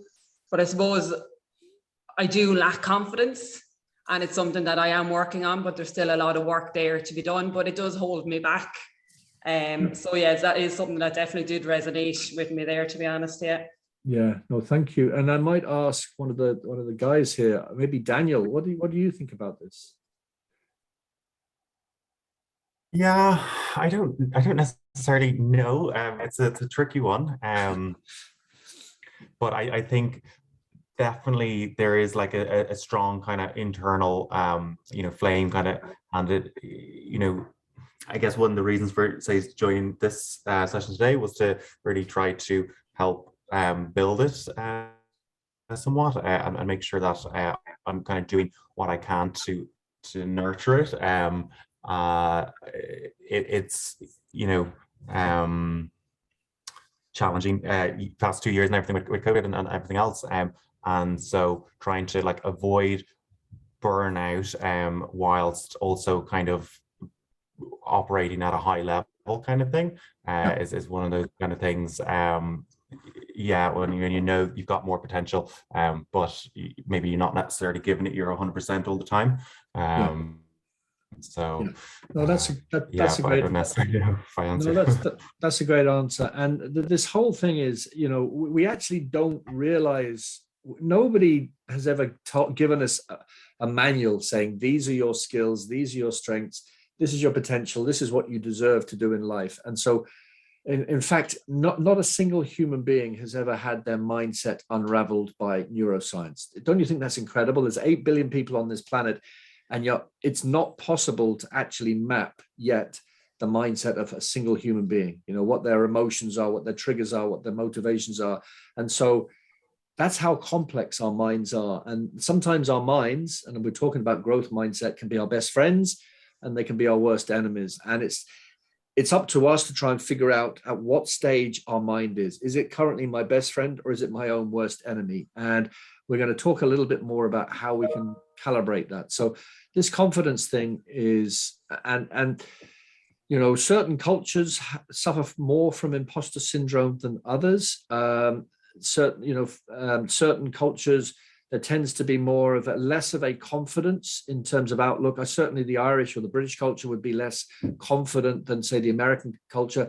And they're obviously historically there, and certainly in some parts of the world, like the Middle East, being, the female, being the stereotypical female, tends to be equated with less confidence than the stereotypical male. But again, it depends on the individual. So just to be aware of your own confidence levels and the fact that you have a capability, and you need to work at it. This is really important, just to flag that, you're not going to build your growth mindset if you put aside your emotions. And if you don't, from this course onwards, think, right, okay, I can be a robot and I can build my growth mindset, and I don't need to worry about my emotions. That's not the case, right? So everything I've said up to now is, the big caveat is that we're human beings and we all experience these beautiful emotions on the right-hand side in that beautiful circle from the Hunto Institute. And as you can see, every single person here experiences the 6 main families of emotion at any different stages of a life. Love, we all feel or have felt love. Fear, we all feel or have felt fear. Anger, sadness, surprise, and joy. And then you can see the subfamilies and the sub-subfamilies. And so just be mindful that, building your growth mindset journey also requires you to own your own emotions. Don't disregard them. And sometimes you have to fight through them at times, but don't ever disregard them. Don't ever shun them aside. That can actually cause physical harm to you internally. And also at the same time, recognize that, being on a journey of growth mindset and experiment and growth means you have to do this, calibrate with other people, as we've said, and recognize that every other person on this planet has many of these at any one time. And so it's about navigating our emotions as well as our motivations and our mindset. And emotions and mindset are very much mixed together. Traditionally, we used to think that the mind controlled everything. We used to think that everything started with thoughts, then went through our emotions, and then feelings and behaviors. We used to think it was a linear process. Everything started with the thought in our mind, then that affected our emotions and feelings and behaviors. Today, there's much more evidence that, you know, our gut and our heart and our mind are actually connected through neuroscience, through what's called the vagus nerve that goes down through our spine and through our enteric, it's called the enteric nerve system in our gut. Actually, there's a lot more evidence lately that the gut, that the nervous system in your gut, in your stomach, is actually much more important than we used to think. And so directly connects up into your brain, nervous system, the central nervous system. And so don't disregard your gut feeling. You know, I often say that I'm 55, but that's the age of my brain, but the age of my gut feeling is exactly the same age as everybody here, because all of our gut feelings are honed through the history of humankind. So don't ever, ever, ever ignore your gut feeling. Sometimes you don't want to just run on gut feeling. You've got to calibrate it with your head. But, you know, I'm sure all of you have had probably occasions where maybe you didn't pay attention to your gut feeling and you wish you'd had. And so don't ever disregard the importance and the power of emotions in this journey of growth. And, you know, building on that, emotions, you know, we often hear about emotional intelligence, and we're talking about growth mindset here, right? So we're talking about mindset, but as I've just said, the big caveat is that increasingly there's evidence that the gut, the enteric nervous system and the vagus nervous system, so the whole body is connected, right? Is part of this process. And so I honestly don't think I could give a program on growth mindset and just talk about the brain. You have to talk about the emotions that run through your body. And as you can see, Daniel Coleman's amazing book from 1994 about emotional intelligence. I like this because this basically in one slide tells you that book. There are 4 aspects of emotional intelligence. Everyone here has these. And so there's the self, and then there's the social. And so self, and then they're subdivided into recognition and regulation. So everybody here, Maeve, Helen, Daniel, Tara, Maeve, Sylvia, we all have an element of self-awareness. The question that I would ask all of you is, are you really working at improving your levels of self-awareness? And I run whole programs around how you can improve self-awareness. At the same time, are you really reading the room well enough? And that's social awareness. You know, when you walk into a room, do you get a sense of what's going on? If you do, how? And if you don't, what's happening? I might just open it there. If anybody, has anybody experienced any time in their life really heightened sense of what's going on in a room? You walk into a room and you just feel what's going on. You almost feel like people are looking at you, and you just feel the buzz and the emotion. Does anybody has anybody felt that that's been really heightened in their life? Because I certainly had when as a child. I used to feel kind of weird because I would go into a room and I would almost sense what was going on in the room, and I used to think, oh, am I weird as a kid? But today I've realized I just have heightened. There's about 4% of people who have really heightened social awareness. They feel the energy in a room. Has anybody experienced that?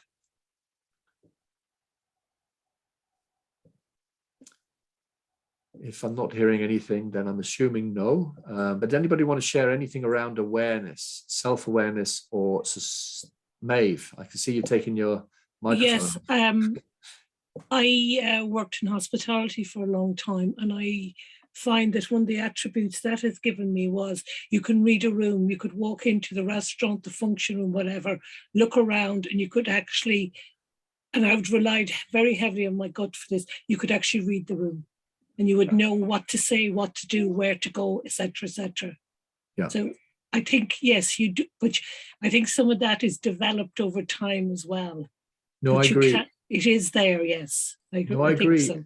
Absolutely. We all act. I'm not talking about extrasensory perception here. I'm talking about we all have, every human being, apart from some sociopaths and psychopaths, have high levels of social awareness, but we need to practice this and build it. And as you can see on the left-hand side, I love that block from the Junto Institute. It talks about, you know, building your social awareness. You need to practice and keep practicing sensing feelings and perspectives, taking an active interest in others as much as you can, reading relationships and what's going on, emotional currents in rooms. And as you said, you know, in hospitality, you're constantly working and serving others. So this is another muscle you can build. And then the third aspect then is self-management. There's no point in being extremely self-aware. I'm very self-aware that I can't stand being ignored, but I have to manage that. I have to manage that. So the fact that I know I can't stand being ignored means I mustn't jump on an email and say to somebody, why aren't you responding to me immediately? I need to sit and overnight. So you also need to self-manage. And the same with relationships. Just because you read a room doesn't mean you're given carte blanche then to do cartwheels and entertain everybody in the room. There's a place and a time. So it's really important as you're building your growth mindset to also build an awareness around these 4 key aspects. And as you can see on the left, the block gives you a sense of some of the key issues. And you can all dig into this more, or I'm happy to talk to any of you more about any of these. I'm just looking in the chat box. Sorry, it's Daniel. It's actually Daniel Goleman. I don't know why that's put down there as Coleman. Thanks very much for that, Maeve. Okay, and then so navigating life. Nobody gives us the rule book about what decisions to make. How do you even know that the decision you're making on any aspect of life is the right decision? That's a question I'd ask any of you, right? How do you actually know that when you're doing something, you're making the right decision? I might actually ask somebody to answer that. I might ask Maeve. I'll give you a little bit of time to think about this, but what is it inside you, inside your head or your gut feeling that says, when I'm making this decision, it's the right decision? What is it? What is it about that process? And if I don't see I see the mic coming off. How if you were going to describe this to an alien, right? How does Maeve, the human being called Maeve, know that she's making the right decision at any one time? This is not easy, by the way. You know, I'll go back to that decision I made to leave that job 2 months in. Wasn't an easy decision. I had previously given a lot of notice to the job I was in, and I'm thinking, oh my God, just walking away after 2 months, and that was a result of, and like, there's many reasons, and you can't call it every time, but no. You're so self-assured. You're so like, there's more positives than negatives, and you just have to go for it. You just there's a gut instinct to know that there's an overwhelming desire to say you're doing the right thing. Absolutely. And it's confidence. There's no set level of confidence for any human being, for humankind, and for any human being. And so our confidence levels can vary every day, every moment. And so it's about making the best decision you can at any particular time and being as sure of yourself, your abilities, your decision, your motivations in as a realistic, secure way as possible. And also accepting that the decision you make might actually be the wrong decision, and taking that judgment call. And so there's a huge amount of variables going on inside a human being. But as I said right at the beginning, life is actually a learning journey. And sometimes we have to make the wrong decision, as long as it's not too big a one, to calibrate the right decisions, if that makes sense. And I think it's really important to take life as it is, as it comes, rather than as we think we want it to be. And that's particularly true right now. We're coming through this pandemic, and then as soon as we're coming through a pandemic, we're hearing about war, and it's quite easy to think, I wish the world were different. I wish I could, make the world into heaven and all this stuff. We can't. We have to make the best of what we have at any one time, and accept that we cannot focus on what we can change, and accept that there are things we can't change. And that, for me, helps me make decisions. I try and live each day as a lifetime. So I wake up at 6:30 or 7, whatever it is, and I fall asleep at, say, 11 or 11:30. And that's my life. That's my life today, right? When you think about it, tomorrow never actually exists. It doesn't actually ever exist. It just becomes another today. And the past doesn't actually exist. It was just previous todays. And so when you think about it, it does your head in. All we ever have is today. It's a life. And so what can I do today in terms of, making decisions and doing my best today? And yes, you need to plan for the future, but don't strive or attach too much to those plans, because things can change. And that's a decision-making process, and being pragmatic about life is a core aspect of building a growth mindset. Building a growth mindset isn't just being wacky and out there, it's being realistic and grounded as well. Empathy, I've talked about emotional intelligence, but there's a separate, slightly different subject, which is empathy. And empathy is understanding the emotions of others and then adapting our behavior to go and meet them where they are. And this is, again, really, really important as an underpinning for developing a sustainable, valuable, worthwhile growth journey. Because, as I said right at the start, I keep saying it, none of us are on this planet together alone. We're all on this journey together, and you can only truly grow with others and to be calibrated by others, whether they're loving others or employment others or community others or whatever those others are. And so just regard everybody as calibrating your journey. And so we need to be good at empathy. Traditionally, or certainly from a perspective of neuroscience, and I don't really like saying this because we're all different in different ways, but certainly you could say stereotypically, the stereotypical female would have more empathy because the limbic system within the brain that tends to be associated with emotions and empathy, and that tends to be slightly larger in the female brain, whereas in the stereotypical male brain, the amygdala tends to be enlarged, and that tends to be more around results and outcomes and processes, results and outcomes and more testosterone type things. But we all have empathy, right? And we all have masculine and I hate using the term feminine, particularly in these days, but you know what I mean. We all have stereotypical male and stereotypical female traits within us, and it's about balancing those as much as possible.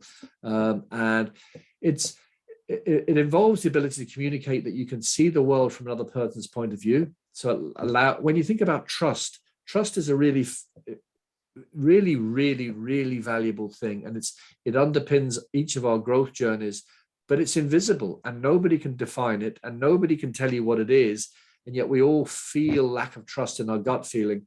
And communication, which we need to develop our growth journey, because we're not going to do this by ourselves. When you think about it, communication isn't just language. Language is a small part of it. It's truly connection, right? It's connection. We know that we are communicating well when we feel we're connecting with others. So the fact that I'm hearing all of you talking back to me occasionally gives me a huge sense of relief because I know you're there. I know that there's some meaning in this for all of us, and that I'm not being completely disregarded. And that's what communication is. Keeping your eyes engaged is important when we're together. Asking questions is important. Remaining willing, open-minded, and honest, I would say, is so important in all aspects of our life. If we're closed-minded, if we're not willing, if we're not honest with ourselves, then we're not going to build a growth mindset journey.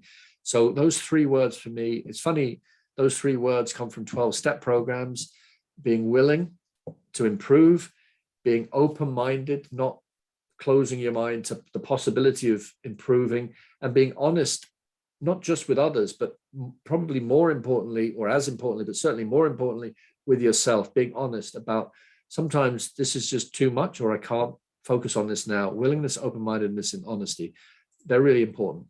And as is empathetic listening, listening for what's not being said, listening, really truly listening about, what's going on around you, what happened, what can you specifically do to improve your listening in any relationships. These things are critically important. So let me just get into influencing. Influencing, as I said, we're not going to build our growth journey by ourselves, and the best way to interact with others is to influence them. And when you think about it, we're constantly influencing others all the time, whether we're aware of it or not. Our employers, our family, we're constantly influencing ourselves in terms of our own mindset. I think influence and paying attention to how we influence our own mindset is a key part to a growth journey. I'm just looking at the chat there. Okay, no problem, Maeve. That's cool. Take care and mind yourself. And so, unlike persuasion requires communication, and whereas influence can actually work without any form of communication. You get a feeling that somebody is truly wanting to help you, is truly supporting you, You get a feeling that they're there for you. Alternatively, it takes about 11 seconds to read somebody when you see them face to face. You can get a feeling pretty quickly whether this is somebody you're just going to be banging your head against a brick wall with. And so having those senses, having that level of awareness is a key part of influence. And influencing is having a vision of an optimum outcome for a situation, then without any form of coercion, motivating people to work towards achieving it. I might open that up for a quick discussion. What do any of you, and if nobody wants to ask, I'll just jump in there with anybody. But what do any of you think? What do you do consciously to try and influence others? Let's talk about it in a work situation. What process do you go through to try and influence others? I might go with Tara there at Dromoland Castle, if you're okay to share. In terms of influencing, if again, there's no right or wrong answer. None of these are easy questions, but I'm just trying to get you to stretch your mind a little bit to think about these. And then there's a self-assessment you can do in your own time. But how would you, again, to an alien, right? How would you say this is what Tara does to influence people? Yeah, I guess I would very much kind of wake up every day, just with the mindset of really focusing, being positive. And I guess my leadership would be, yes, I would look at definitely the positive attributes and kind of follow that as a style. So I would say if my colleagues were perhaps, observing me, I think that they would say, yeah, I would lead being positive. Okay. So are you consciously? So would you say that you are consciously using the tool of being positive in the hope that would bring people along with you? Yes. Is that okay? Okay. Cool. And that's one of a number of things we can do, and I'll talk about some others before again. And so, just generally at a high level, to influence others. And, let's talk about sales. This is an example from sales, but to influence people to buy from you, there are 6 key rules of influence. There needs to be scarcity. So people are going to buy, if something is particularly scarce, like a Ferrari, these are handmade cars. So that's a tool that can be used to influence people to buy. Liking, as you've just said then, positivity in liking. Authority, if you don't do this, I'm going to get my boss to tell you. That's more negative influence. Social proof, people are watching. Consistency, being trustworthy, people feeling that they trust you is a key part. And then reciprocity, if you do something good for somebody else, somebody's more inclined to do something back. So just be mindful of these different rules of influence. And this is something I want to flag with all of you. And there's a self-assessment you can all do. I don't know whether I've actually listed it on the next slide. Yes, I have. So basically, there are 7 main types of influencing skills that we all have at our disposal in our toolbox. We all have these at different times. There's what you just said there, Tara, around was really friendliness, creation of goodwill. And as a result of doing that, people like people they like, right? And so that's what you're doing with that fermenting positive goodwill. And then as a result, most people, not everybody will respond to this, but most people will be inclined to feel influenced in a positive way. There's also reasonings. There are some people who won't be influenced by friendliness. I don't know whether any of you have experienced this, but I've tried to be really friendly to some people and it just didn't work, right? They're just not interested in it. And so for some people, you need to be much more logical and just present your ideas in a reasoned, logical way. If you're going to deal with a lawyer or an accountant, they operate professionally in that capacity, and friendliness would not be top of their equation stereotypically, but obviously friendly lawyers and there are friendly accountants. And then there's coalition, which is kind of a little bit like what you were saying as well, Tara, getting the support of others to back up requests. Some people are really good at getting the support of others to help them on the journey.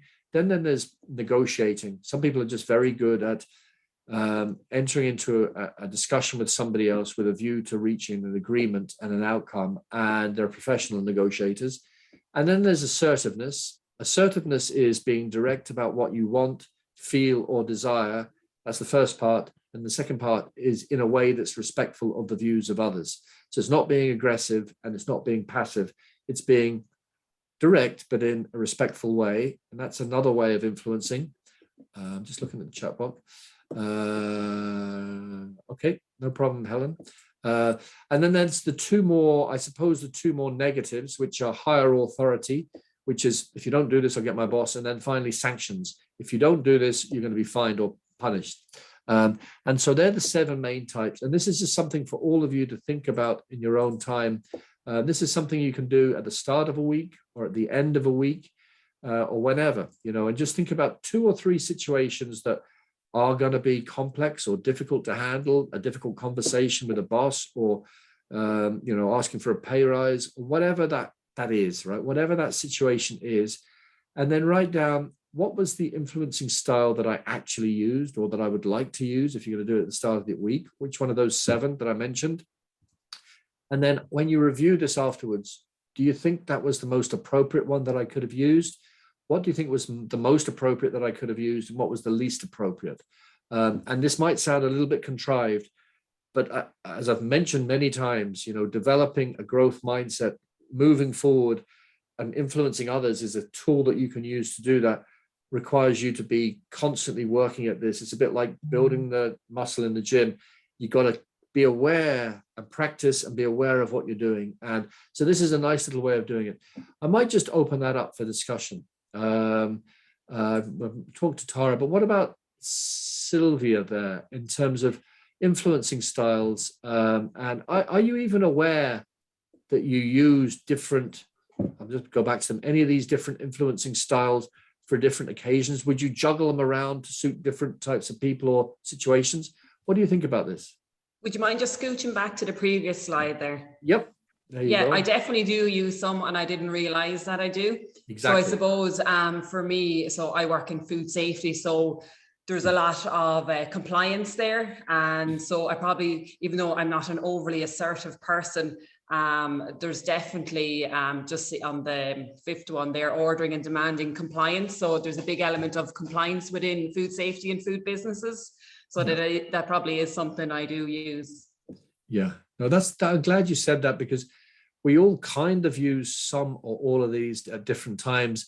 The point that I'm making in this exercise is to try and hone a better sense of when going forward we should use which of these, if that makes sense. Because I found that I've been doing this over the last couple of years, and I'll go into a situation now and I'll assess somebody quickly in my mind as to what sort of person, how receptive they're going to be at each of these. Are they likely? Am I likely to influence them by being assertive, or am I likely to influence them by saying, well, come along with me in the journey, which is coalition, or by pure friendliness? Or is this person going to be quite arid and dry and it's only going to be reasoning? And by practicing this, I'm learning that I'm shortcutting a bit more success in communication with people, which feeds into my confidence, which then feeds into that growth mindset, if that makes sense. Yeah, and it definitely depends on the person as well that you're dealing with. Absolutely, like 100%. Sometimes one person, the friendly approach works. Another person is very assertive. They don't want to see the friendly approach. They just want, facts. Exactly. Figures. What are you going to do? What are you going to, what are your aims, or what are you going to achieve for me? So it depends on the style of the person you're dealing with as well. Absolutely. We've got somebody else. Oh, no, we haven't. Okay. Absolutely. So this is something for you to all just, I'd ask you strongly to really think about this going forward. Think about these influencing attributes, skills, and when you should be using them for different situations. Let me just keep going on, because to build a growth mindset and to build a growth journey, we need to develop meaningful relationships on the one hand, and also we need to create boundaries for ourselves. There are some people who will take advantage of us in life, or who will want to take advantage in life, or will allow them to take advantage. And we need to be self-aware enough to protect our well-being and protect our own growth journey.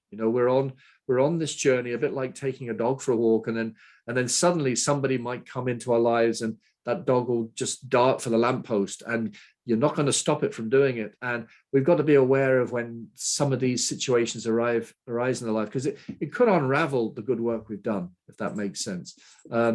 Leadership growth, because we're all leaders here in our own way. We talked about the awareness of your emotions and limitations.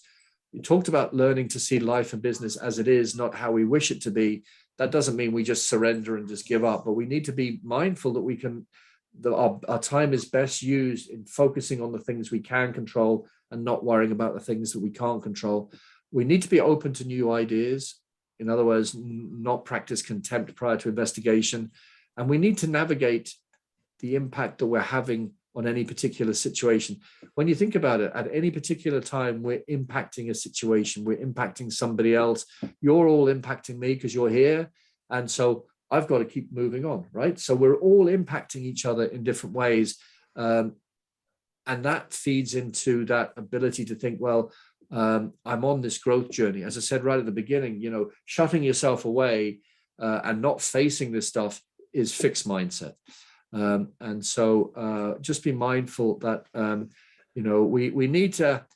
we need to act on instinct. We don't want to overthink this stuff, but we do need to calibrate where we're at any one time. And, building relationships is so, so important. I often say that, businesses, we buy from brands we like, trust, and respect. And the same with our relationships. We tend to be drawn to people that we like, trust, and respect. And when I do coaching, I say to people, for 6 days, ask yourself, for 6 weeks, ask yourself every morning 3 simple questions, and they might sound really trivial. And they are, do I like myself? Do I trust myself? And do I respect myself? Every morning for 6 weeks. And you might not do all of those 3 things at the end of 6 weeks, but I'm pretty sure you'll have a better sense of self-awareness. If you keep asking yourself, do I like myself? And do I trust myself? And do I respect myself? Because if you don't do that work on yourself, how can you expect others to get the best sense of you, if that makes sense? So it's about going into that intentional inner journey of developing yourself is a key part of building your growth mindset, as is pushing your growth zone. As I've said many times, just shutting yourself away from the world and just thinking this will happen, chances are it won't happen. And we all go through this journey from comfort through fear, learning, and growth. And I might just open this up now. I might ask Daniel, give you a little bit of time to think about this. At any, where would you say in your professional journey, I'm not intruding into your personal life, but in terms of your professional journey, where would you say, and there's no judgment here from anybody, where would you say you're at right now? Are you in a comfort zone, a fear zone, a learning zone, or a growth zone? And if Daniel's not going to answer, I might go to... I can answer. Sorry, my internet went a bit funny there. Okay. Hopefully you can hear me. Yep. Good question. I am not entirely sure. I definitely think I'm probably more on the learning zone. I'm on certain projects where I'm definitely learning a lot. I'm acquiring new skills. I am probably maybe not at the growth point yet in terms of living dreams or maybe purpose alignment, but definitely kind of working to get there. But, as I guess kind of as we've said in the discussions, each day is different. And some days I do think I'm very much in my comfort zone and I'm very distracted and lacking in confidence in that. So I think it depends on the day and kind of how I'm feeling, kind of almost, and with my mental health. But I'd like to think that I'm in a learning zone in a general kind of basis.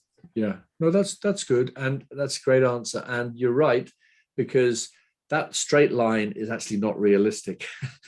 In reality, each of us, each day, that straight line goes round and round in circles and in loops, and sometimes goes back and then sometimes goes forward, and it's all over the place in reality. I guess the point of flagging this is that don't be fearful of this journey, right?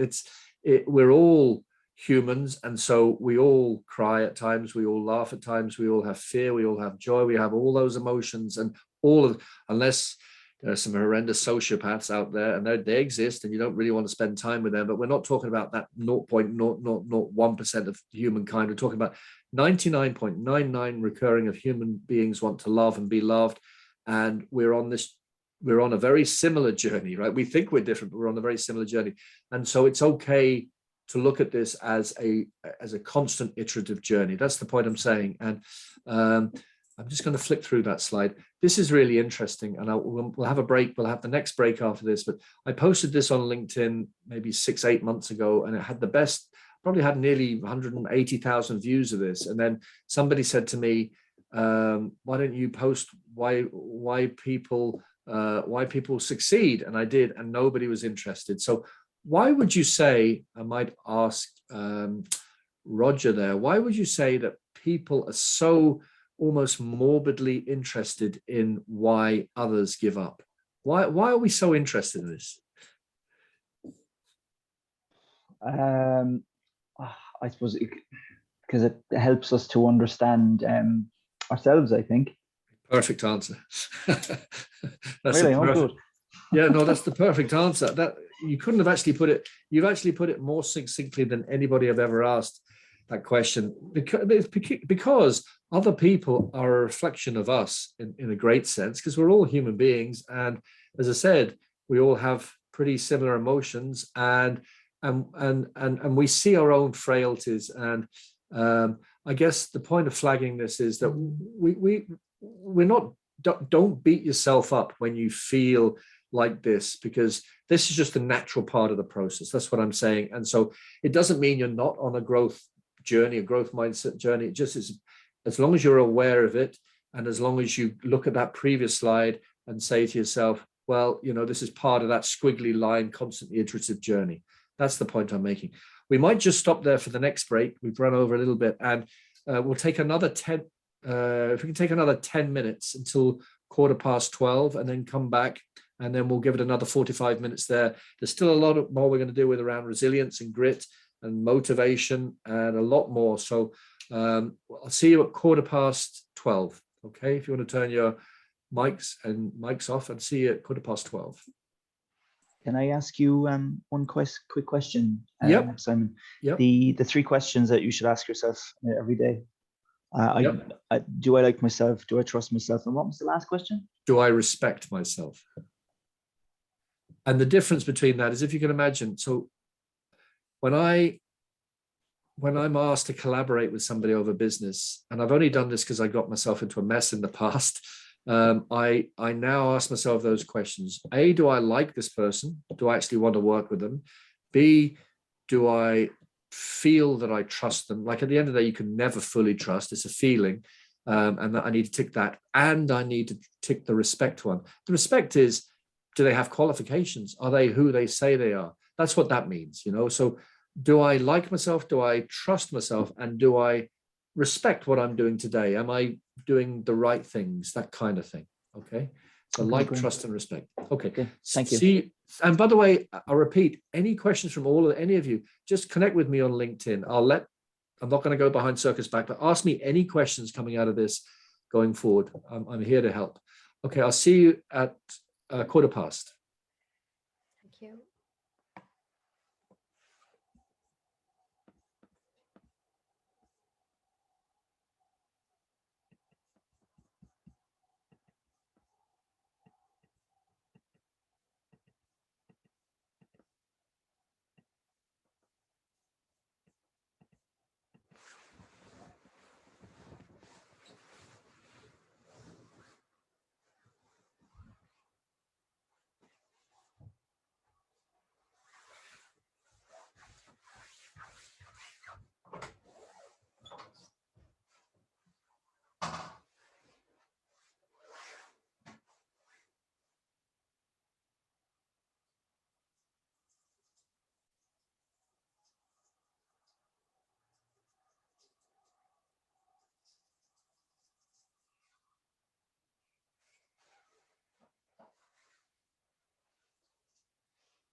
Okay, so welcome back, everybody. I just managed to grab a coffee, and it's 1:15, so we have another 45 minutes. And obviously, we're going through a whistle-stop tour around the area of growth mindset, and you'll all have the recording. And as I said, feel free to connect with me at any time about any of this stuff, because there's a lot here. So now we're going to look at resilience. Resilience is a separate thing to growth mindset, but in my view, I don't think you can really talk about building a growth mindset without looking at resilience. And yet, I don't think any of us really were told when we is, and one definition is the capacity to cope with life. For me, the word cope is a little bit negative. I think it's more about the ability to, to be flexible with what happens in life. I think that's what it is. If you note that it doesn't say coping with life, for me, that would just be too, that's just not accurate. For me, the capacity to cope with life really includes that self-awareness, sufficient self-awareness to say, I can't deal with this. I need to leave. I need to do the amend or the avoid rather than accept. So it's having that awareness. And broadly speaking, there are three. Resilience is a learned skill. Human beings that we're born resilient. I think the only fear that we're born with is the fear of heights. And yet through what happens to us in our childhood and teens and early life, we're taught to be conservative and fearful of change and worry and stress, particularly if we learn those kind of negative traits from our family. And some of this can be quite extremely toxic, and so sometimes we have to deconstruct these learned unhelpful behaviors in whatever way, whether you go through coaching or counseling or therapy, whatever it is. But I think it's important to recognize that, and I've had these. Obviously, I gave up alcohol 12 years ago because I was drinking too much. And so I've gone through this journey of reflection and deconstructing unhelpful learned behaviors. And we all have to do these at some point in our life. Sometimes more, some of these are more aggressive than others, but just be mindful that we're all human beings, we're all frail, and we sometimes need to deconstruct some of these things. And so building resilience requires, obviously an exercise component that's really, really important, minding ourselves, and then obviously minding our minds, the mental or the mindfulness side of things. The emotional aspect of our life is really, really important, whether you call it spiritual, emotional, or whatever it is that's more ethereal aspect of our life, the more invisible stuff. And then the social connections, all of these things are so important. And I don't think you can really build, I call it building a resilient growth mindset. For me, they're connected together. So don't dismiss the importance of resilience, and also grittiness as well. Grittiness is a slightly different concept to resilience and growth mindset, but I think it also underpins. Let me just go back. And Angela, for any of you who are interested in the whole area of grit, which I think is really, really important, the seminal book is Grit, and it's by Angela Duckworth. And I think for me, this sums it up really well. A gritty person must have interest and passion. So, to be gritty, to navigate through the vicissitudes of life, which feeds into your growth mindset journey, you need to have interest and passion in what you're doing. We've said it before, you need to keep practicing. You need to have a sense of your purpose. Why do you do the things that you do in life? And then obviously you need to have hope as well. And hope is a good thing. I think, in fact, this was a quote from the Shawshank Redemption, Andy Dufresne, the character. And I posted this on LinkedIn earlier this week, and it got a lot of views. I think for me, hope, and we're looking at this in neuroscience, I think hope is one of the most important things for human beings. And I think it really feeds. It's like the rocket fuel for our growth mindset. Once you take hope away from people, you often hear about, old people in nursing homes and they have nothing left to live for, or in much worse situations, torture type situations. Once you take hope away from people, you're really taking a huge amount away. And so hope is critically important. And so grit, this is something you can all do in your own time. You'll get this little image here, and if you want me to send it to you, I'm happy to do it. But this is a self-assessment you can do in your own time. I'm hoping I did put it there. And so you can ask yourself these questions, and obviously you're only kidding yourself if you're not being honest with yourself. So answer these as honestly as you can. Of course, there's a gray area between each category. So there's none of these things are ever perfect, but to give you a sense of your level of grit, you can answer these questions, and then you can do your own self-assessment. So add up all the points and then divide by 10, and it'll give you an indication of your levels of grit. Now, don't get too ecstatic if you get 4.9, and don't get depressed if you get 2.5, because it's just an indication, and it might vary on a day-to-day level. But I just want to flag the importance of grit in your journey. I've mentioned this, that it's important to, let me just go back one line at a time. It's really important to recognize that we're all born with, our brain there's a primal aspect to our brain. You know, we all come from, evolved from for other animals. And so there is a fight, flight, or freeze element, the sympathetic element in all of our minds, in every human being. And this is why the news is always negative, because the people who produce these programs know that the human being orientates towards the negative, and we're attracted to it. And it's interesting, through these last 2 years, we've heard so much negative news about deaths and the whole COVID thing. And yet I bet not once any of you have ever heard on any news or media the fact that that every day an extra 150,000 human beings net, that's births over deaths, are coming into the planet every single day. And so why does the news not tell us these things, right? They focus on the negative aspects. So, we're now focusing on Russia, and of course it's not positive, but everything that we see has happened before in humankind. And so let's find a way of moving from that sympathetic to the parasympathetic, and moving from fight, flight, or freeze to relax, repair, recover. And you need to choose whatever you need to do that, whether it's meditation, exercise, conversation with trusted people, whatever it is. But it's really, really important to do this stuff, and it takes discipline. Okay. This is a really, really, really powerful book that I would recommend to all of you. It's my favorite all-time book, and it's called Into the Magic Shop. And it's a true story. It's by an American neurosurgeon called James Doty. And it's quite visceral at times. He's doing brain surgery at any time, at a particular time. And then he has these flashbacks to childhood. And he remembers he grew up in a very broken family in California, back in the 60s. I think it was the early 60s. And his father was an alcoholic and broken home. And he went into a magic shop. And this old lady said to him sorry, I just got distracted by email, that if he comes back every day for 6 weeks, she'll teach him magic. And he did. She didn't teach him magic, but she taught him really the core aspects of building a positive, parasympathetic, relax, repair, recover lifestyle. And none of this is rocket science. I'm just going to show you the 4 key bullet points.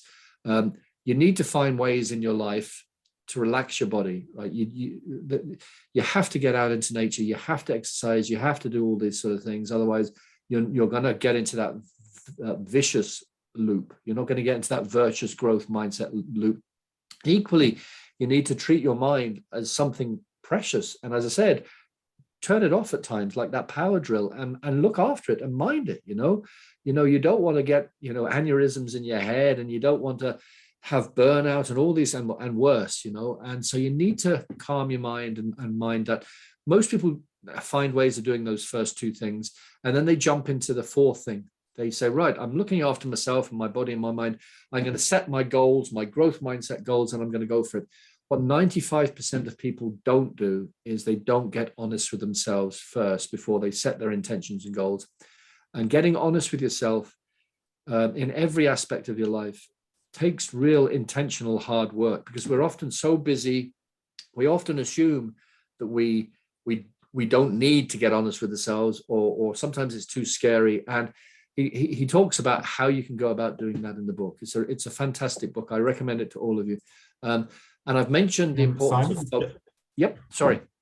Just on that, could you talk a little bit more about what that means about getting honest with yourself? I can kind of understand the relaxing the body and calming the mind and setting the intentional goals. But I'm not quite sure what that means, what that entails, getting honest with yourself.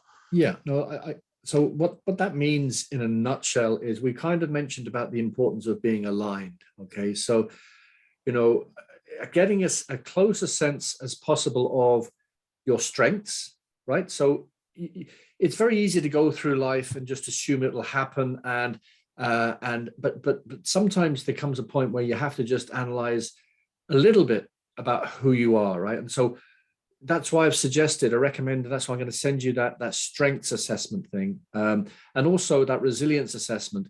And so building a picture, a mosaic of who you are, what your motivations are, because until I did these things, I didn't realize that I had no idea that I was actually really good at radio presentation. I just assumed because I'm shy and introvert that I wouldn't be, but apparently I have a good voice. And so the reason I found that out was that I tried it. And so doing these self-assessments is really important. Getting a better sense through professional calibrated assessments is important. And then not disregarding what's coming out of that, right? And then trying to focus on those things. And at the same time, being honest with yourself about what are some of those negative triggers that we all have. And we all have hijacking triggers in our minds, right? We all do, And so getting honest about the power of some of those. I mentioned that I gave up drink 12 years ago.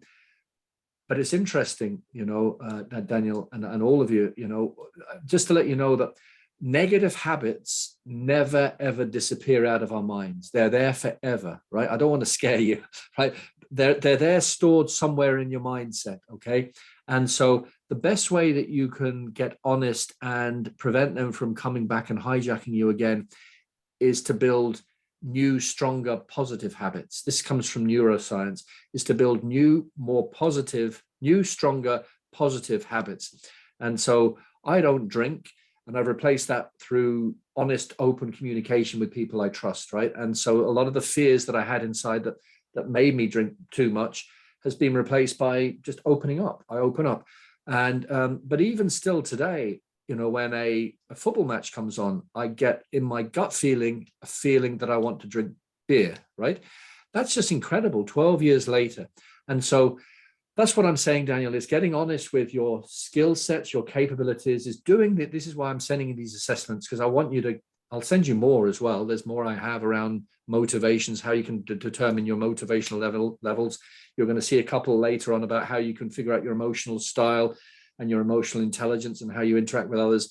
I recommend you all do these as much as you can. And these have all been calibrated through very metrics-driven assessments. So there is value to them, but also being honest with those negative triggers. If that helps a little bit more, Daniel. And then getting up, once you get a better sense of you, your positives, your negatives, then trying to align that with the work you do and how you communicate with others.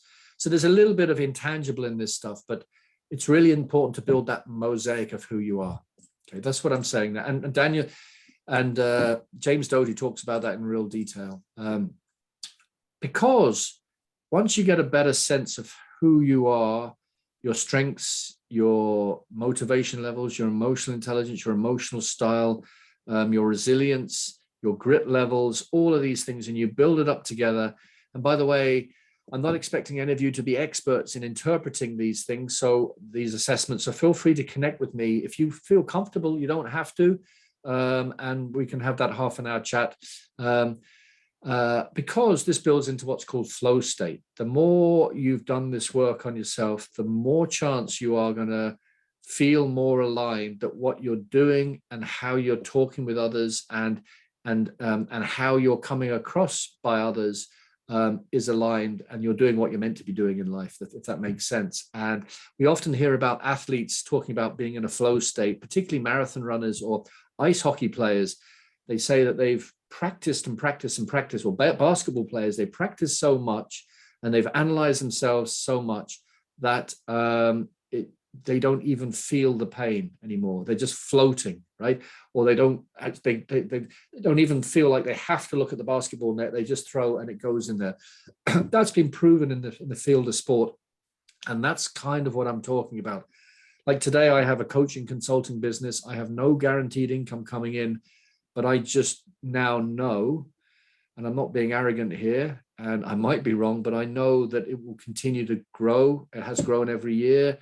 And it will continue to develop because I'm honest about who I am. I'm honest about I genuinely want to help people match their confidence and with their capability, and there will always be a market for that.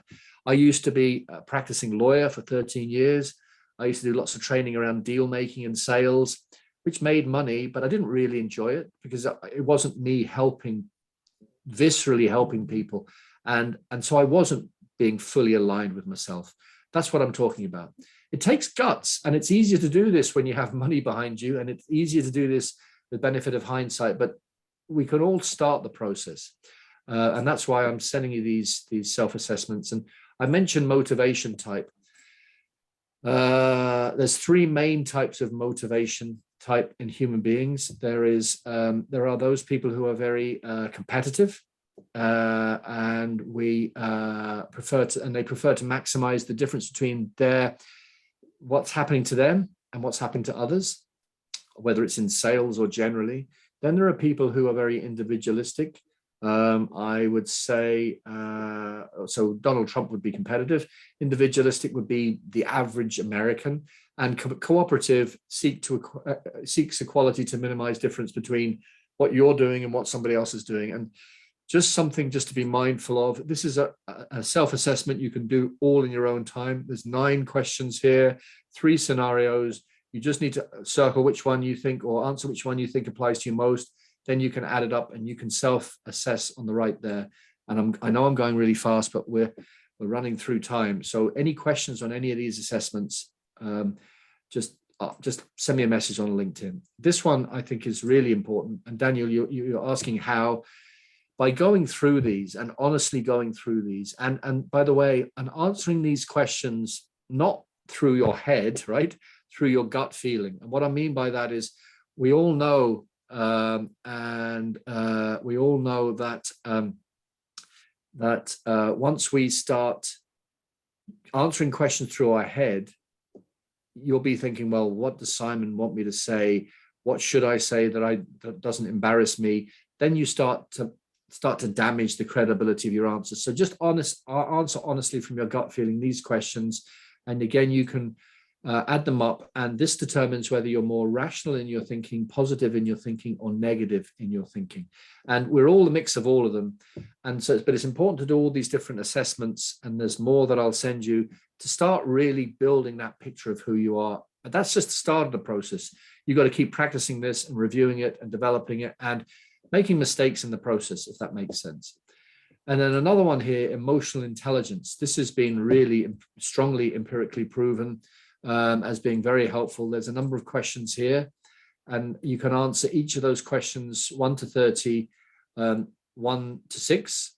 Disagree very much is 1, and agree very much. And again, you know, I don't know about you, but when I answer these, I battle with myself and I say, well, what's the difference between disagree moderately and disagree slightly? There's very little difference. So, you know, obviously there's a margin of error in these things, but again, you can answer these questions in your own time, and then you can add up the scores. And this gives you a sense of your levels of, there's 6 things here: emotional competency, emotional awareness, managing your emotions, your self-motivation, your levels of empathy, and coaching others' emotions, which is that connection that I talked about.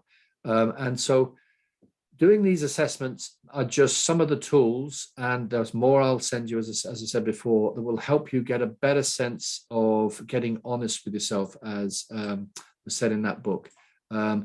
It's just one way of doing it, and practicing and practicing and practicing and reflecting and doing journals and all these kind of things are really important.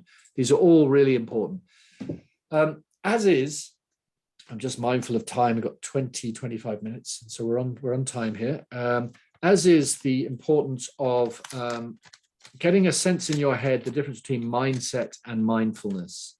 And so mindset is setting the intention on something. So I'm setting the intention that I'm going to start from this day onwards. I'm going to build this growth journey. I'm going to do these self-assessments Simon sent and more that are coming.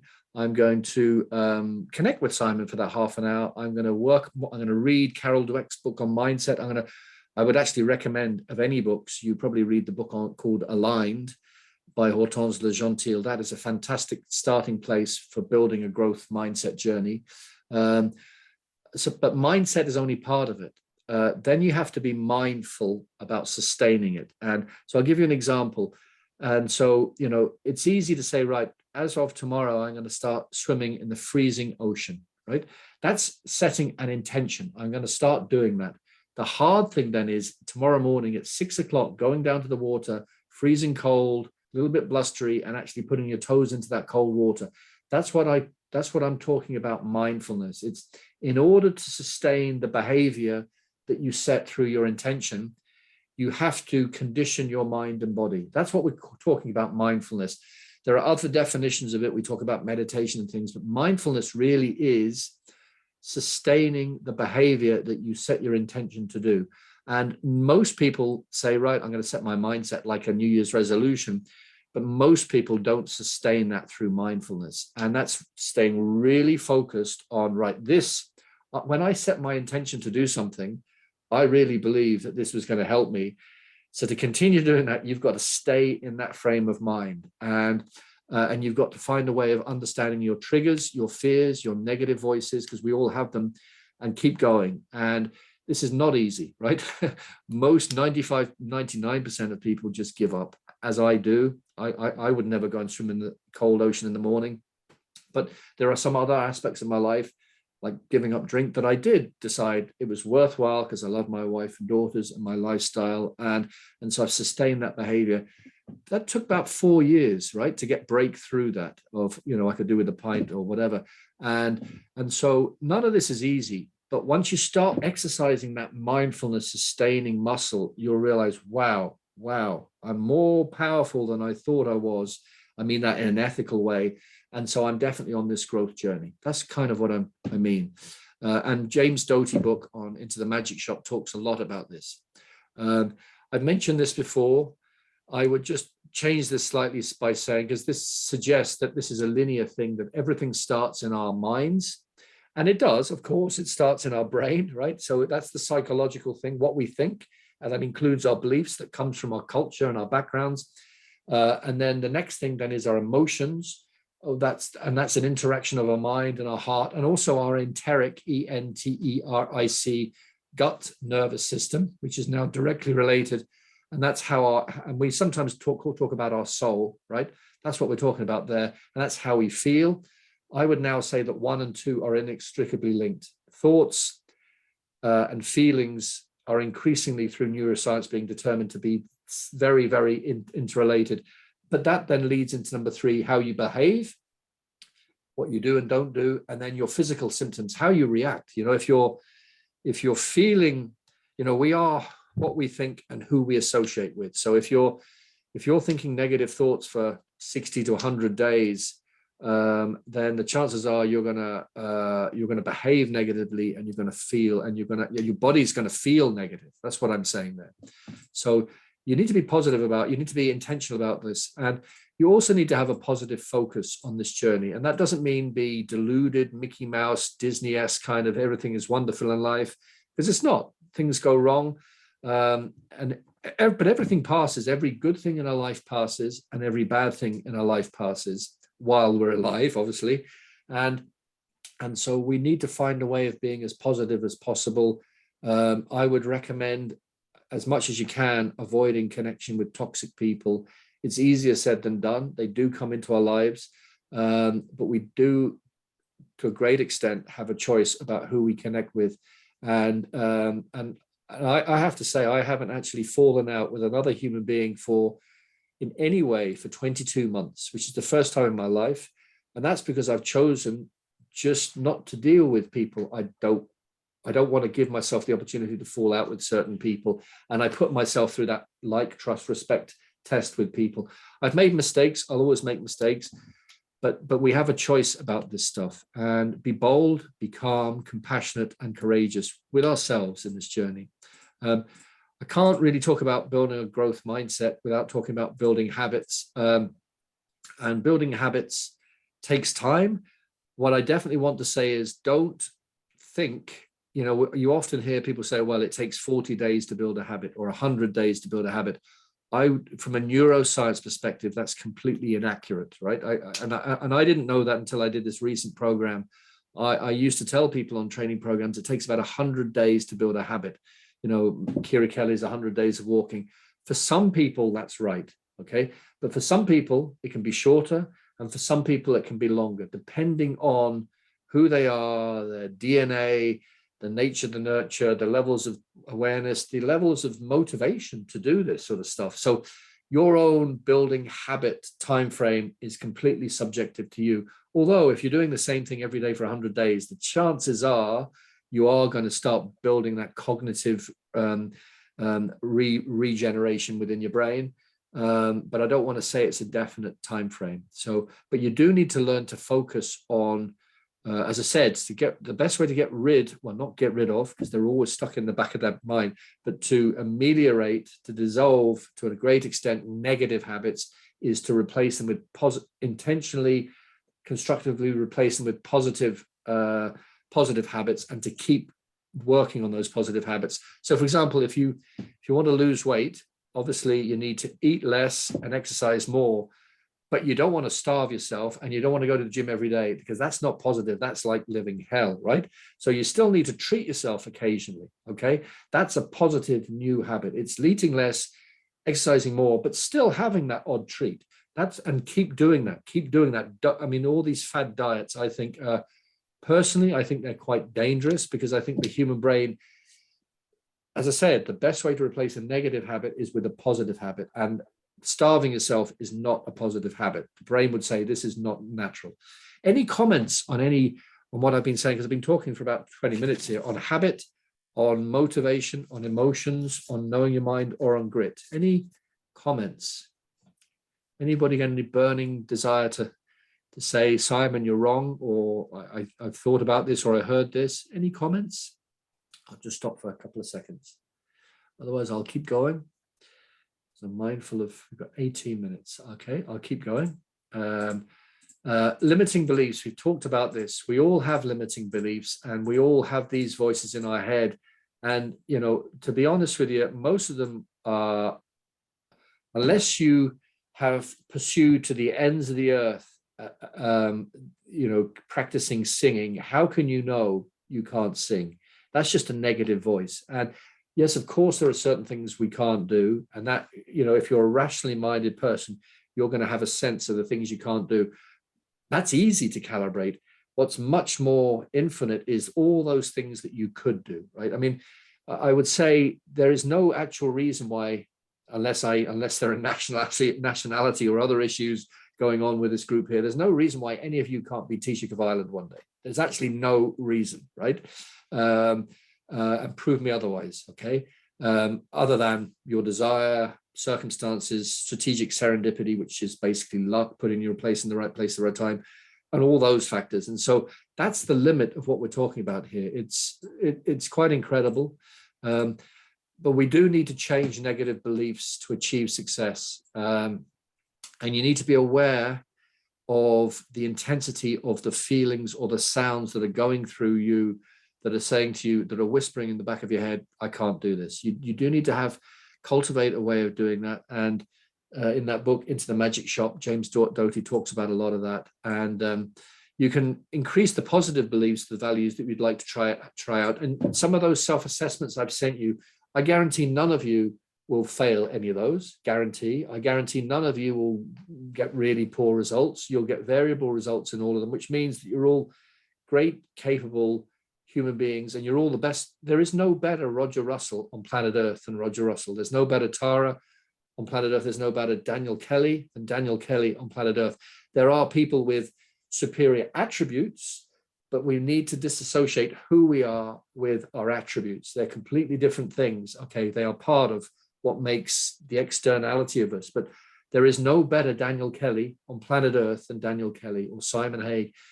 Attributes are a different thing. And if we root back into that stuff and get honest with that, that's really important, which is about the self and situational awareness. And I don't need to talk any more about awareness. It's about getting that, really rooting yourself back into yourself, doing these assessments, taking time out, talking to somebody you trust, asking yourself those questions during the day, and then just watching yourself. Actually watch yourself. I went to London last week and I was in the storm, but I still did a lot of walking around London. And I just literally tomorrow I'm traveling up to Donegal and then Derry and then Belfast, and I'm back on Newry on Friday. And when I get away, I use those times to get out into nature and just literally walk by myself with no music on and just experience the feelings and the thoughts that are going through my head. And some of them are negative, some of them are positive. And then try to figure out why are these thoughts? Why am I talking to myself in these ways? When I'm walking around this beautiful place by myself, why is this negative thought coming to my head? And then find ways of pushing it away. And I can talk to any more of you about those things. And procrastination, we can't talk about growth mindset unless we talk about procrastination. It's very easy to come on this program, listen to this. None of you are going to learn. None of you are actually going to develop your growth mindsets if you just do this and then put this away and then don't read that book on alignment and don't do the assessments and don't keep practicing this on a weekly, monthly, yearly basis. You've got to keep doing this sort of stuff and say to yourself, right, from this day forward, as you can see, I've got a whole pile of books behind me. I'm constantly reading and learning, and I'll keep doing that. I'm never going to retire. I'll die before I retire. And so it's just, when you think about it, life is an amazing opportunity to get as much knowledge as possible, to help others, to help yourself. And once you start doing those things, positive things tend to come to you, right? You tend to attract positive things. And but you have to be open-minded to this, and you have to keep working at this and say to yourself, right, I'm going to start at this now. It's okay to have the odd day where you just slump on the sofa and say, I can't face this. But as long as you're aware that that's just a moment in time and you just carve it out like that. And procrastination, I put this in here because it's important just to mention that there are ways when things get so difficult to just, you delete things, get rid of them out of your life, you delegate, or you just do it, you ask for advice.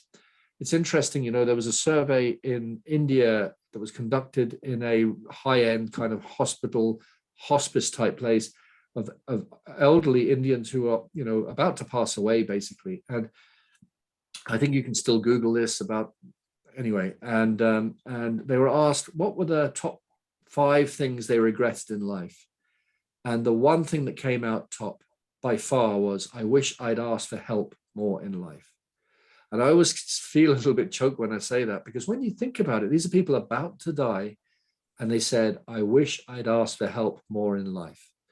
And asking for help and asking for guidance and is a key part of building your growth mindset. It's a key part. It's okay. It's really important to do it. And yet human beings don't do it enough. And did anybody have any comments on this thing about help, asking for help, or what I just said there? Any comments or observations? I think it's such an important thing, as is hope. I've mentioned the importance of that, but asking for help is not a weakness. It's a sign that you're on the right journey. Of course, you've got to have that sense, that emotional intelligence that you're asking the right person. Any comments on this? Daniel, I might ask you, what do you think about, well, you did before, you asked me to explain something. You were asking me to help. When you did that, what was motivating you to ask that question? What inside you said, Daniel is safe and secure to ask Simon this?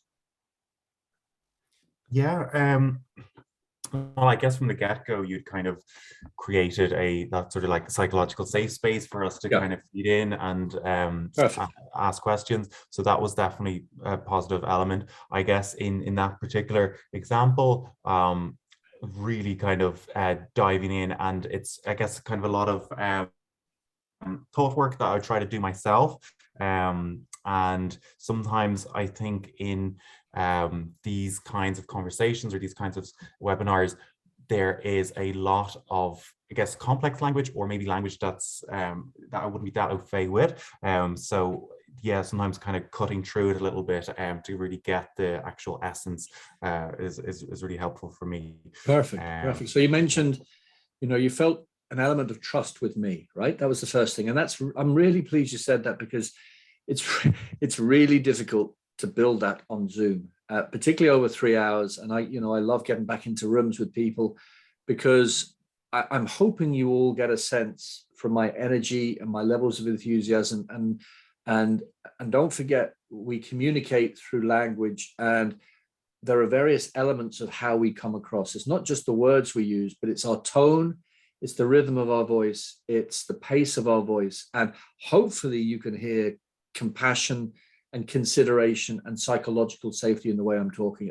And I've been very open with you about, giving up drink. That's a weakness that some people would say that's a weakness, right? That's not a weakness. That's a huge strength, being honest about a challenge you faced. And that's the essence of trust.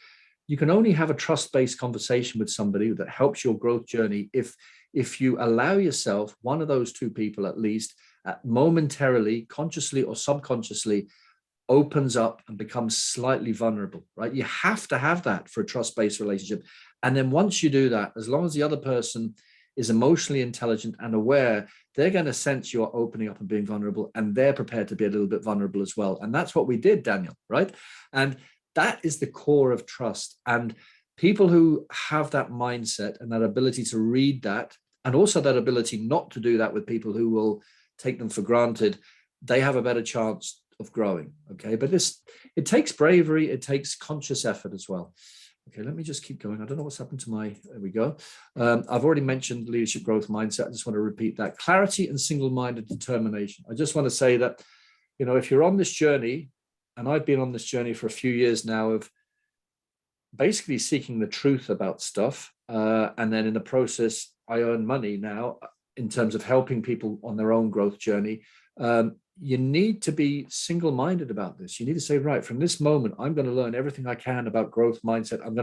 I keep repeating it. I would read, if I were you, I would read that book, Aligned, by Hortense Le Gentil. It'll open your mind about where your mindset is, what you could get to, and how you could get there. It's kind of like a roadmap between where you are now and where you could get to. And don't be dismissive don't think this is just for gurus and thought leaders. Any of us can improve, right?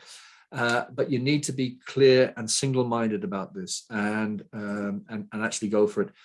There are three main ways you can develop yourself. We often say the best way of developing yourself is by doing. There's no substitute to actually doing this stuff. So, if you want to practice being assertive, you actually have to practice it with people. You can't just, to be direct in the way you talk, but in a respectful way, is really hard. It's much easier to be passive or aggressive. It's much easier to say, oh, well, if you don't mind, this is what I mean, or it's much easier to say, well, just do it. It's really hard to say, I really need you to do this, and it needs to be done by today, if you don't mind, right? In an assertive way. I cringe when I talk like that, right? But you have to keep practicing and you realize the world won't fall in. Circa's really good at that. I mean, she is just so, I'm a huge fan of hers, because she is just direct, but always I've never seen her lose her temper, even when she's under extreme pressure and stress. And there's always a compassionate sound to what she's saying, and people pick this up in each other. So you need to practice this stuff. Obviously, 20% of what we learn is through others, through coaching, if I coach any of you. And then 10% is through doing a program like this. So this is important, but it's only 10% of this journey of growth. Also, don't dismiss these things. And we just think about it. Our life ahead, you've all got longer ahead, hopefully, than I have, because I've got a lot more gray hair, I'd imagine, than all of you. It's there to be carved, right? It's there to be carved. Of course, there are limitations in life, like pandemics, etc., etc. But don't dismiss these really important things. And we talk about innovation, and I'm not talking about this from a product perspective. I'm talking about innovating your own life, innovating your own life. There's no reason why any of you can't have your own radio show one day, or to be a coach or consultant, or to have your own business. If you're prepared to get honest with yourself about the journey you want to be on, getting a sense of your attributes, reading the books that I've mentioned, talking to people, interacting with the right people, being around the right positive people, and then doing these things. Daydream at times.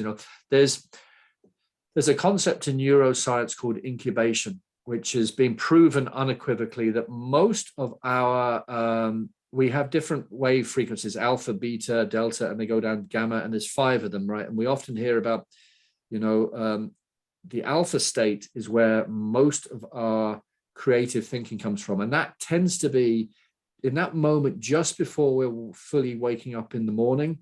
And similarly, when we're exercising or out walking, there's something about that alpha state which is very relaxed, pretty much switched off, but we're not in sleep mode, we're not in deep sleep, and we're not in extremely agitated mode or extremely busy mode. We're in that very, very relaxed, semi-awake, exercising or walking or wondering or gazing.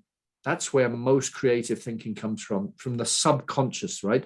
We haven't been taught that in the West, but that's where most of it comes from. And then it comes into our mindset, and it ferments, and it gets delivered through the conscious period. So don't dismiss the importance of taking time out and walking outside and kicking leaves and just taking time out. It's really important. And obviously optimism, resilience we've spoken about, determination to really keep doing this, curiosity, and having the right attitude. They're all really important. And as Albert Einstein says, if you always do what you always did, you will always get what you always got. And I'm not sure he said that, but anyway, it's a nice concept, and it's true. Like we have to grow, and to grow, if you want to be on this growth journey, you need to really consciously work at this stuff. And just ask yourself, just from this short little program, and I said this is only 10% of 10% of a journey of growth, what insights has Simon generated for me? Are there anything that coming out of this that I might do slightly differently going forward, or I might think about more? Maybe it's read one of those books, maybe it is to do those assessments, maybe it is to connect back with Simon, and then start to think, who do I want to be rather than what do I want to be? Who do I want to be rather than what do I want to be? And thanks, Sylvia. Thanks for that. And you'll get all the exercises. And I think we might just call it a day in a second. These are questions I'm going to send to all of you. Just to close, this is really, really important. If we're having this discussion 3 years from today, so if we're having a discussion on, was it the 23rd of February, 2025, and you were looking back to this moment, what has had to have happened in your life, both personally and professionally, for you to feel happy with your progress? That takes a bit of time and thought process to think about that. What are the 3 biggest dangers to be eliminated? And what are the 3 biggest opportunities to be focused on? And what are the 3 biggest strengths to be reinforced? Unless you're intentional about these questions, particularly the first one, the chances are you might meander a little bit more than if you really set this growth journey. So with that, I'd like to call it a day. And thanks for everybody being there. It was wonderful. Thanks, Daniel and Tara and Roger and Helen and all the rest of you. And if any of you have any comments or burning observations now, feel free to call out, because we've got a couple of minutes. Otherwise, please keep in touch. Any comments or observations? Otherwise, Roger. Just a quick one. On your last slide there, the dangers that you were talking about, what do you mean by that? What I mean by that are, I mentioned before, one of the dangers that I need to eliminate is I need to stop saying yes all the time to things. Because by saying yes to work or collaborations, I just stress myself out and I'm not given the best focus. That's kind of what I mean. What traits, character traits in you, that's what it really should say, do you think you need to, and you need to get really honest with yourself, right? Does that make sense? Yeah, I think so.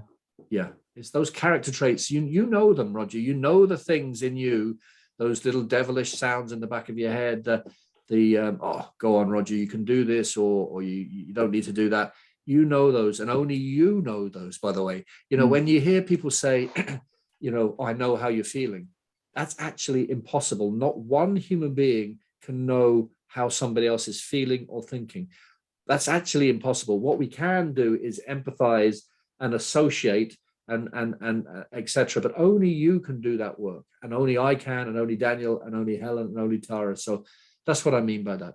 So when you say dangers and opportunities, so really what you're talking about is attributes or that's what I mean. It really should say that. It's about what things inside you, right? What are your strengths? What are your triggers? What are the things that you know always sidetrack you? They're the things you need to really look at. And opportunities would be, well, you'll get a better sense. I recommend you do the strength analysis, all of you, and you'll get a better sense of your strengths. And then some of it will surprise you, some of it won't. I recommend you then focus on the top 3 strengths that come out of that. That's what I mean. Okay. Thank you, everybody. You're really good. And thanks, Tara, for that. And I mean it when I say keep in touch. And thanks, everybody. Take care. Okay. Bye. Bye. Thanks, Simon. Thanks Bye-bye. very much. Take care. Bye. Simon. Bye. Thank you. Thank you. Bye.